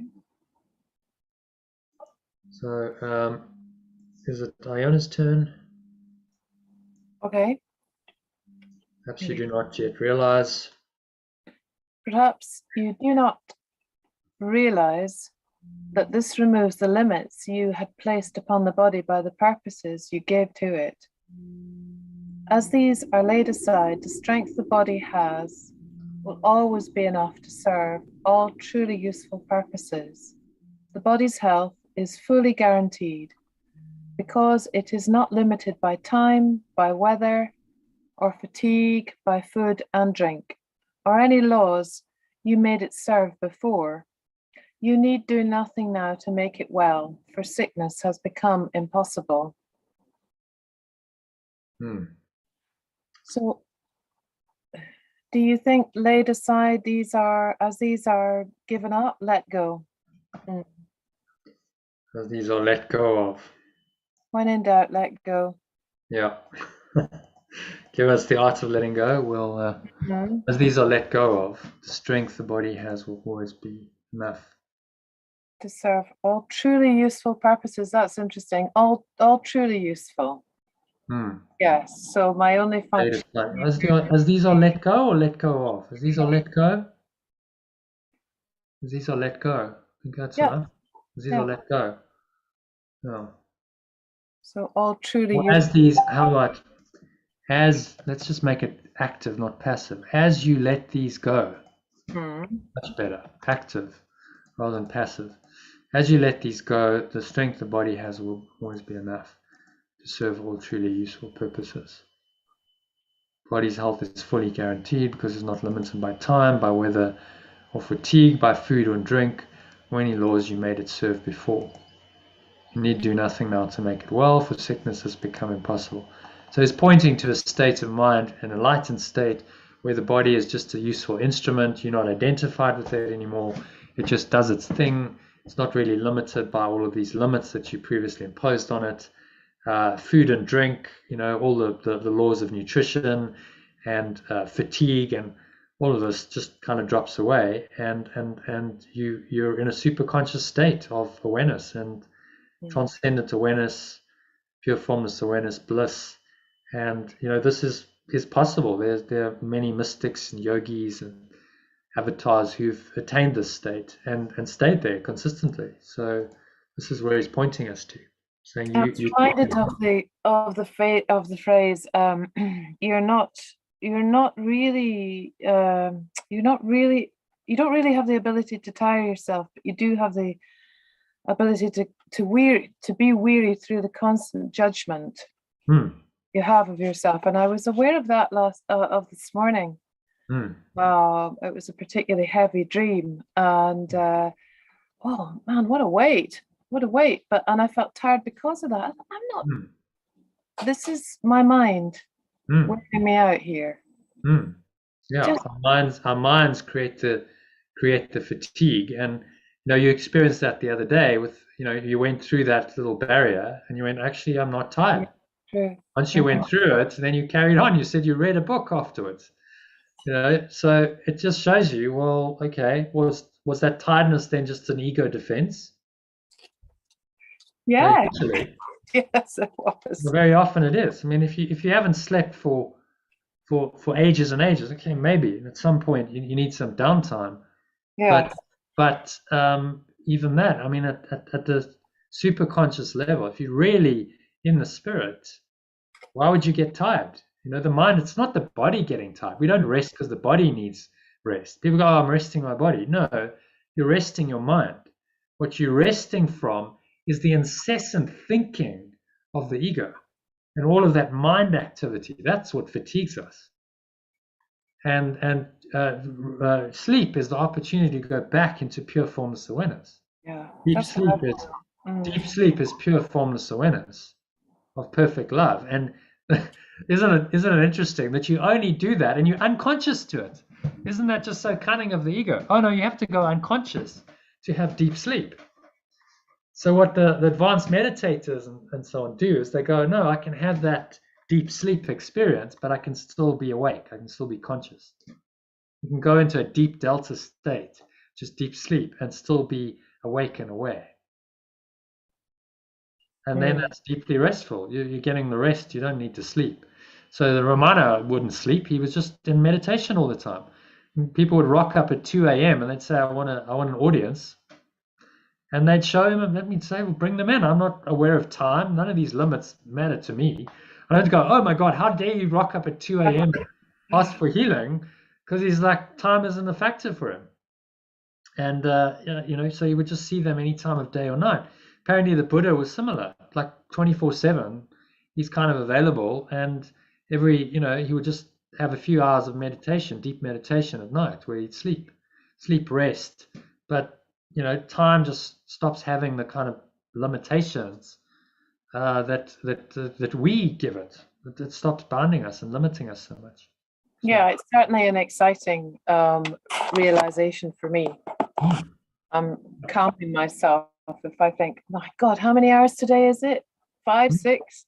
Okay. It's okay. Somehow time is expanding to incorporate all of this and more. And more is apparently happening as a result. So it's all fine. Yeah. So but when you start letting go of all the limits, then you're not bound by those limits anymore. And there's a whole lot more that's possible. And so that the Holy Spirit actually creates time for you. Yes, I know. That's the interesting thing. And he actually says at the beginning, if you recall, and maybe you don't, in the beginning of the text, he says the miracle is the only device you have at your disposal for controlling time. Isn't that interesting? This is the way that you control time. So forget time management courses and all this nonsense. It's like just start correcting your mind and doing these kinds of spiritual practices, and time becomes, as you start seeing, it's all relative. Time is not absolute. Time is relative, as the science Einstein discovered. It's theory of relativity. It's relative. Time changes depending on conditions. It's not absolute. Time changes depending on the speed at which you're traveling. Okay, well then time is not absolute. Time is relative. So the relativity, again, just like quantum, points you to, okay, this isn't absolute. This is all relative. We're in a perceptual domain. It's not an absolute reality. So play with the limits. You're not limited by these. Yeah. No, you probably still need to sleep a bit and maybe need some food and drink, but are you bound by those? If you don't eat or drink for 24 hours, is that really a problem? No. In the retreat, we'll do a fast, 24 hours. Okay, no, it's not a big deal. When I started fast, I was like, oh, that's quite a big deal. Not eating, Then you go, actually, it's no big deal at all. Now I do it all the time. It's like, okay, well, I haven't eaten anything for 24 hours. So what? It's not really a problem. There's a vague feeling of like some sensation in my stomach that's saying I'm hungry, but it's only hunger if I interpret it as that, isn't it? It's just a sensation. That's all it is. I did 3 days when we first went into the pandemic, actually. 3 days, I had a lot of pain, so I just couldn't eat anything because everything I ate seemed to make the pain worse. So I just had hot water for 3 days. But by the end of 3 days, I was in such a blissed out state. Yeah. It was amazing. It was just, but it was quite, it's not a normal thing I would have done. Yeah. 3 days of no food is your ego does come into play then. You guys going, oh no, you can't survive. I can promise you can survive for a lot longer than 3 days. You can survive for weeks without food. As long as you've got water. Yeah, some of these yogis, they eat. I mean, they're in super conscious states of bliss. They're not using much. They're not burning calories, but they don't eat for weeks, months, sometimes years. There's the idea of being a breatharian, just living on prana, because it's an energy. Food gives you energy. So if you could pull in that energy in another way, why do you need food? That's the idea. Because you're just an energy body, and food is a kind of lower form of energy, really. So if you really upgrade yourself and you figure out how to do that, it's just energy. You can get it internally, Kundalini energy. I can hold my breath for half an hour. Well, how's that possible? It's possible because there is an energy source in your body, Kundalini energy, that you can raise up into the brain that then fuels the brain. So you don't need the apparent energy that's coming from the air. That's how it's possible. It's just another system, which you can only tap into if you do away with the other system. And that's holding the breath just deprives your body of the one energy source. So it's got to find another one. That's even harder than giving up food for a while, isn't it? To not breathe. Oh yeah, it was quite intense, but it's actually very doable. Anyone could do it with enough willpower. It was just like it was pretty intense practice when I was doing it, because it's like the body's shaking and I'm sweating and exactly, yeah. But I was like, I'm glad I did it, because it really broke down like some fundamental beliefs of like, I have to breathe. Well, actually, I don't. It's fucking normal. So I mean, if you can do that, what else is okay? Well, maybe all the breathing is kind of fundamental. We think we have to breathe to live. Well, okay, maybe that's not true. As Morpheus says to Neo in the Matrix, you really think that's air you're breathing? Maybe we're not.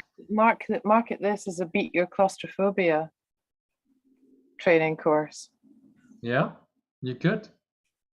Beating any fear, any limitation. This speaks to that. Any addiction, any limitation, any fear, any phobia. In the end, it's gonna collapse it all. Okay, number 19. Moving swiftly on. That's me, isn't it? Yet this protection needs to be preserved by careful watching. If you let your mind harbour attack thoughts, yield to judgment, or make plans against uncertainties to come, you have again misplaced yourself and made a bodily identity which will attack the body, for the mind is sick. Yeah. So misplaced yourself, maybe we can translate that. You have again maybe misidentified. How about that? You've again misidentified yourself.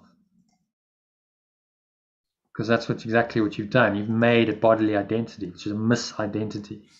You've missed the mark again. Made a bodily identity that will attack the body, for the mind is sick. Constant vigilance is needed. Yeah. So this is why we do mind training every day, because again, it comes in, the ego doesn't give up easily, as we know. So when you yield to judgment, you have attack thoughts, you make plans against uncertainties to come, related to yesterday's lesson about the if I defend myself with plans, then I'm actually attacking myself. So we have to be vigilant of all of these tricks. These are tricks of the ego, which it's going to use to try and pull us back into a bodily identity that will attack the body, for the mind is sick. So we're actually just attacking ourselves whenever we do these things. And it's to remain conscious and vigilant against these so that we don't do it. Stop doing it, but you have to be vigilant against it to stop that. Which is much harder if you're actually plugged into the system. Like if you've got a 9-to-5 job and you've got kids at school and you've got, sick parents, whatever. It's much more challenging, isn't it? To maintain the state. Because that system is a system of defense, and it's a system of sickness. And so if you're in it, it's difficult to become aware that you're in it. It's like the fish in water. Fish doesn't know it's in water. The fish just is swimming and goes, this is reality. Water is reality. I don't know anything else. And it requires some kind of transformational experience. It goes, oh, actually there's air. Wow. You can go up and breathe and whoa. Okay, I go back into the water, but there's some other reality. So what I find with this course is people who are doing it, like regularly, like you and Iona and Sally are leading alternative lives. You're not plugged into the system. No, I guess that's why we come to this, whether it's through you or someone else. Yeah. Because Because there's if you're more. plugged into the system, it's like, well, why aren't you working a job and trying to make money and and spending half the day on this? You can't afford it. This is what the ego tells you. It's an My ego's indulgence. doing a good job of that today, to be honest. I've got things to catch up on, but It's an indulgence. Yeah, but this, if you get this, you'll be well tomorrow. Yeah, I know the value of this. Yeah. Yeah, your sickness is over if you really get this, which then creates the energy and the time to to do the things. So it's never wasted. Okay, so happy with that. So we're on to the last one. Well done, everyone. I think this is the second longest lesson in the workbook. You hit us 2 in a row. Yesterday was an absolute marathon, wasn't it, Sally? I said to her at the end of it, it was like nearly 5 o'clock. I said, "You want to do the text?" She was like, "No, I'm out. I'm done." But as soon as I did the meditation, I felt fine again. Yeah. It's just a resistance during the lesson. Yeah. Okay, so number 20. Give instant remedy. Do you want to read it, Sally, for us? Give instant remedy should this occur by not allowing your defensiveness to hurt you longer. Do not be confused about what must be healed, but tell yourself, I have forgotten what I really am, for I mistook my body for myself. Sickness is a defense against the truth, but I am not a body and my mind cannot attack. So I cannot be sick. Oh. Feels like that should be up on every wall of every doctor's surgery. Yeah, imagine you walked into a doctor's surgery or practice, and you saw this on the wall. I've forgotten what I really am, for I mistook my body. I mean, you know how they sit there for like half an hour for their appointments and things. Yeah. They've just been reading it over and over again. Wouldn't Yeah, imagine if they exactly. understood it, be doing something. Wouldn't or you could have this lesson playing on a recorder. Okay, well Yeah. let's play this to you. But that might mean half the doctor's appointments were cancelled. Oh, perhaps I'll Oh, I got record sick. this. Okay, just walk off. Perhaps I'll record it and have it playing in the house. That'd be good. Yeah. So I cannot be sick. So just a statement of truth. Statement of truth, a powerful affirmation. Forgotten what I really am. If I mistook my body for myself. That's the part, isn't it? Mistook my body for myself. When I talk about to people about this, they go, "But who am I then?" It's like it has not occurred to anybody. So, well, Not a body. Yeah. some of us, but I mean, most people believe they're the body, don't they? Yeah, pretty much they do. So the scientific materialist paradigm, religion, which is the default religion, is like you're a body, except that you die. So then that's pretty. So what happens then? Well, science can't really tell us, can it? Can't ask a scientific materialist to tell you what's beyond the body, because they don't even acknowledge there's anything beyond the body. They can't tell you anything about an incorporeal state of awareness that's mind only when you deny the mind itself. This is why our culture doesn't deal well with death. It's like, well, it can't really explain what happens then. Although it happens all the time, we live in a society where they can't really explain it. We don't have a paradigm. The dominant paradigm doesn't explain death at all. Instantly remedy this, should this occur. Instantly remedy this. We'll make that into a...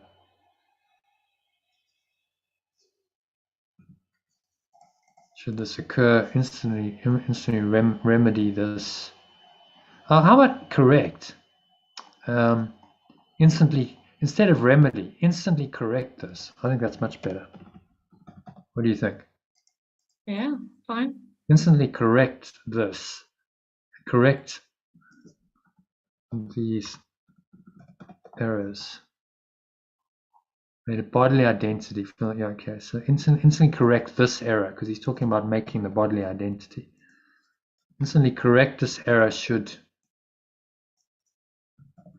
you make it. By not allowing your defensiveness to hurt you longer. So what he's saying is, as soon as you become aware of it, stop it. Stop it in its tracks. Don't be confused about what must be healed. Remind yourself of the truth by saying this powerful affirmation. I've forgotten what I really am. Say it again, actually. So it's really powerful. I've forgotten what I really am, for I mistook myself. I mistook my body for myself. Sickness is a defense against the truth, but I am not a body, and my mind cannot attack, so I cannot be sick. Very profound. Yeah, and very simple. Just saying that's the truth. Just say it over and over to yourself until you start believing it. Eventually, your belief becomes conviction.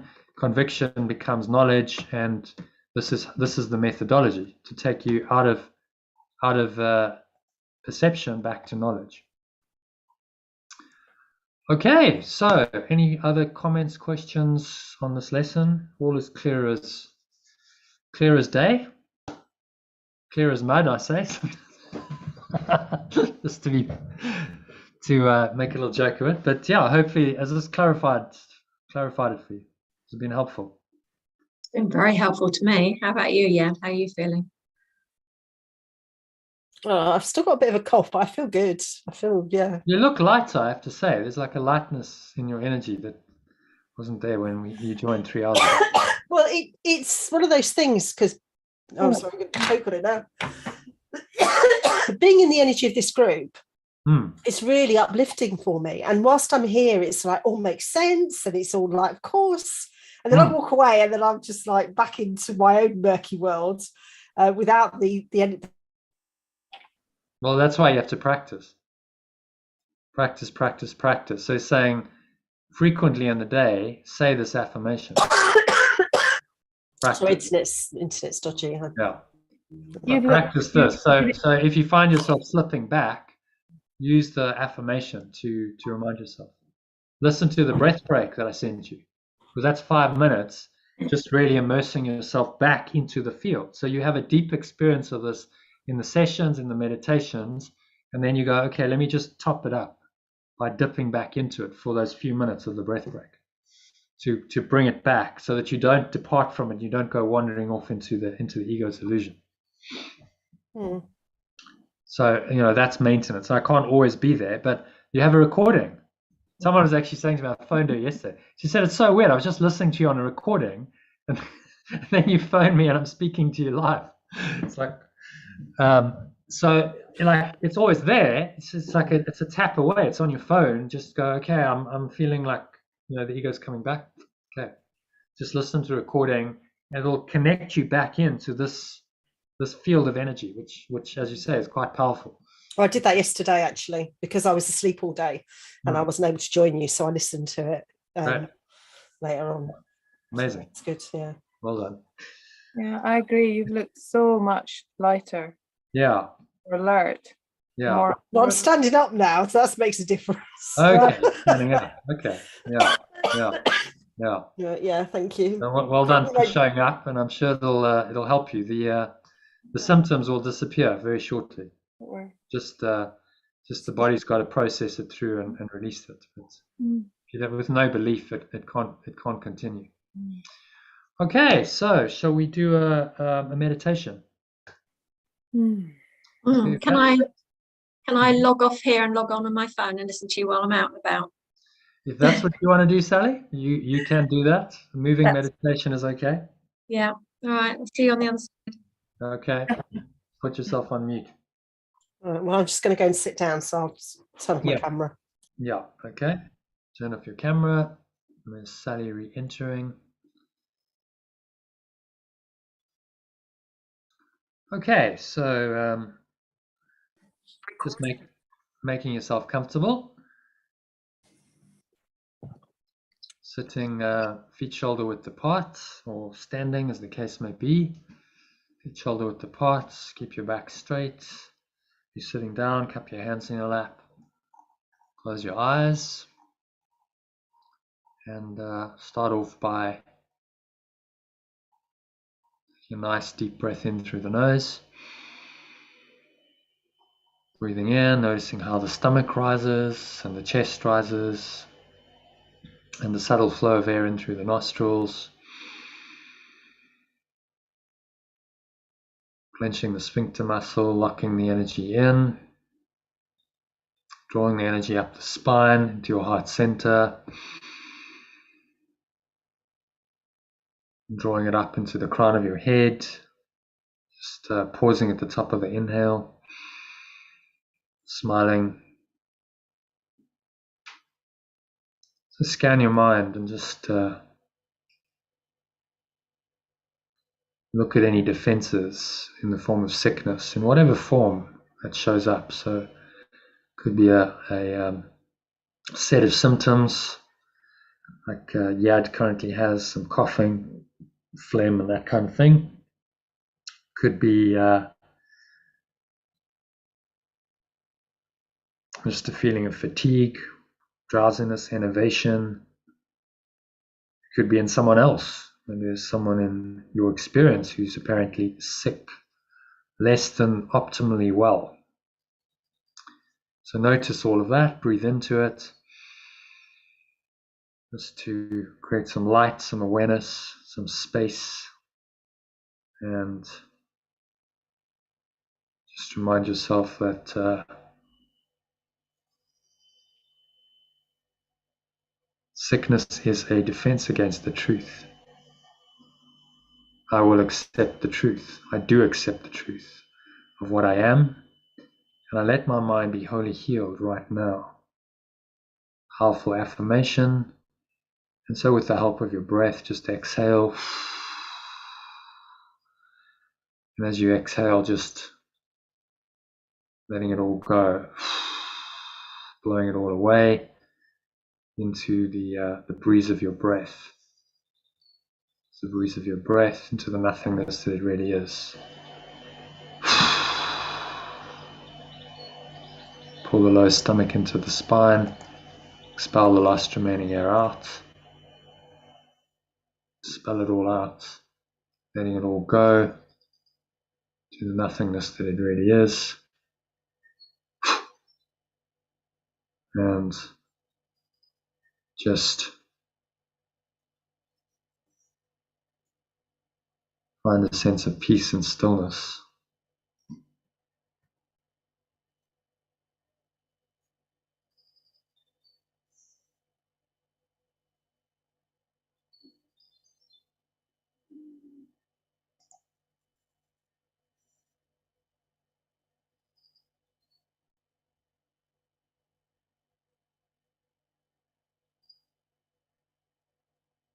And letting it all go, finding the peace, finding the stillness.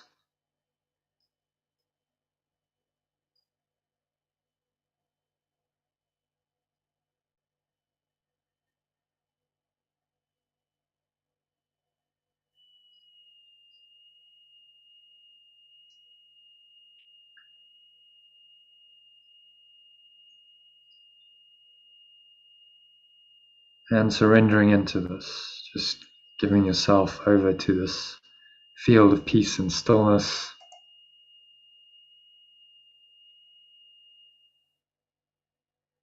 Surrendering into the nothingness that it really is. Nowhere else to go, nothing else to do, nothing else to think about. Breathe, be still. Observe the breath flowing in and out through the nostrils.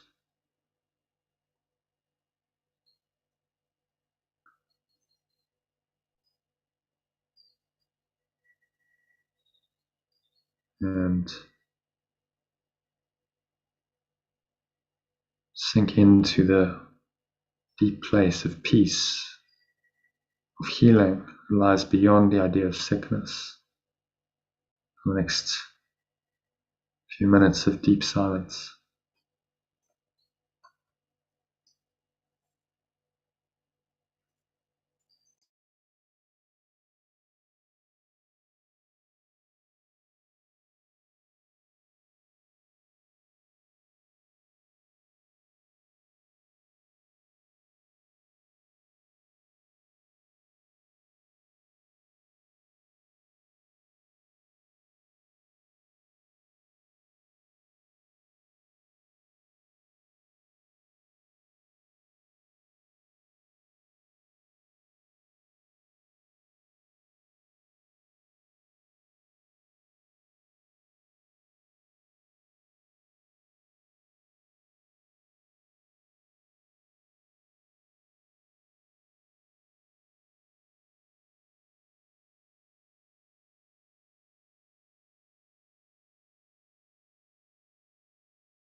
So if any thoughts come up, seemingly tempt you back into any form of sickness, body thoughts, about your body conditions or other body conditions, just observe those. Notice the thoughts, notice the emotions, notice the sensations. Remind yourself that sickness is just a defense against the truth. Just reminding yourself if any of these thoughts, sickness thoughts come up, that sickness is a defense against the truth. I will accept the truth of what I am. I do accept. I accept the truth of what I am. And let my mind be wholly healed today.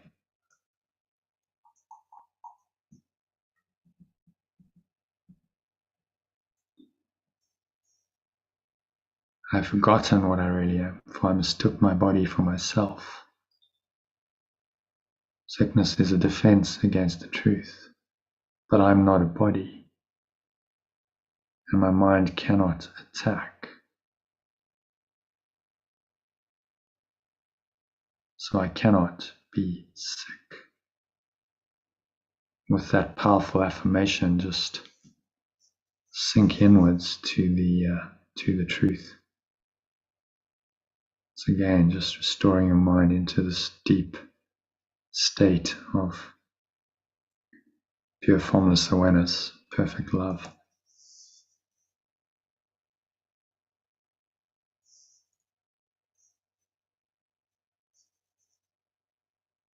Nowhere else to go, nothing else to do,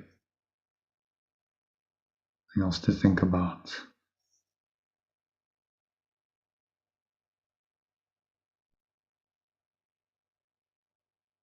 Just breathe, relax, and be still.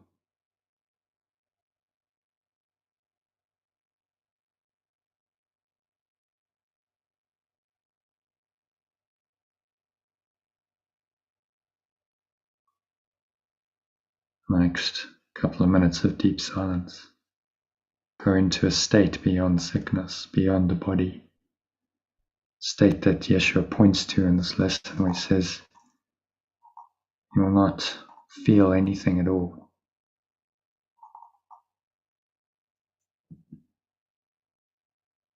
There will be no feeling in the body at all. When you practice well, there will be no sense of feeling ill or feeling well, of pain or pleasure. No response at all is in the mind to what the body does. Its usefulness remains and nothing more, but not identified with any of the body sensations anymore. So see if you can just go into that transcendent state. Body awareness, there's still an awareness of the body. Just observe sensations. Whatever the sensations are, you observe them dispassionately without any interpretation or judgment or meaning that you give them.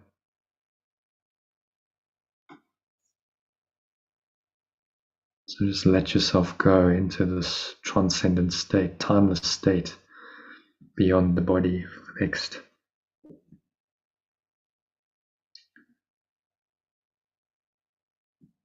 few minutes of deep silence.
So just gently coming back from this deep state of awareness into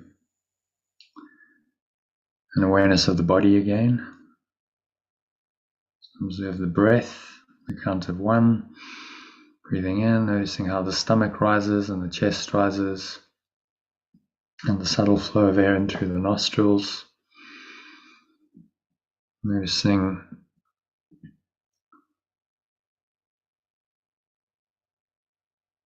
what you're feeling and touching, noticing what you're feeling with your body sensations. If there's anything that doesn't feel nice and light and peaceful, just observe it.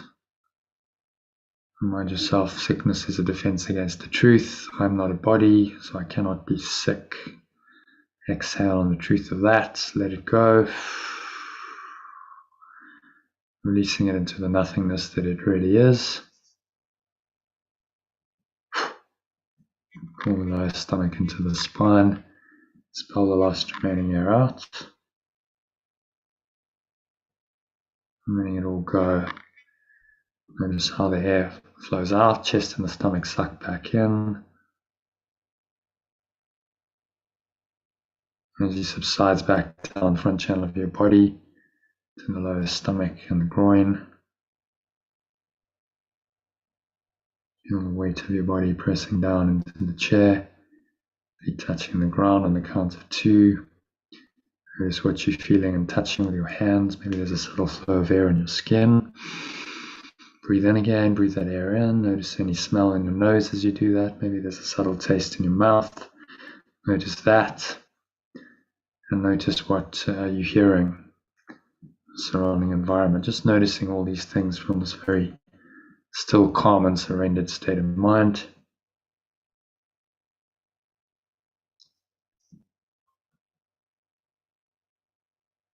Stay rooted in that state. Set the intention to stay in the state for the rest of the afternoon and evening until our next session.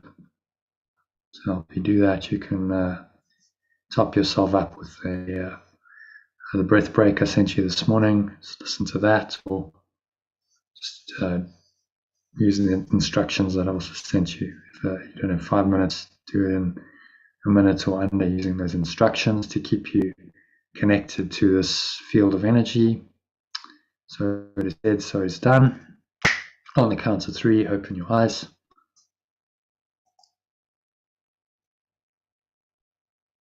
So just taking a few moments to look around, noticing the various objects in the room around you, or in Sally's case, you're outside, noticing what's in the environment around you. It's a very conscious way, so you're just aware of whatever it is without making it, judging it, interpreting it, labeling it, making it real. And notice that the awareness that you see is everywhere. Perceive the same awareness everywhere. So that shows you, this teaches you that that awareness is everywhere in truth. There's nowhere this awareness is not. It goes with you wherever you go.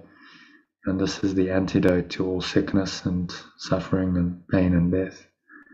The awareness, the pure formless awareness, true awareness of perfect love that is you.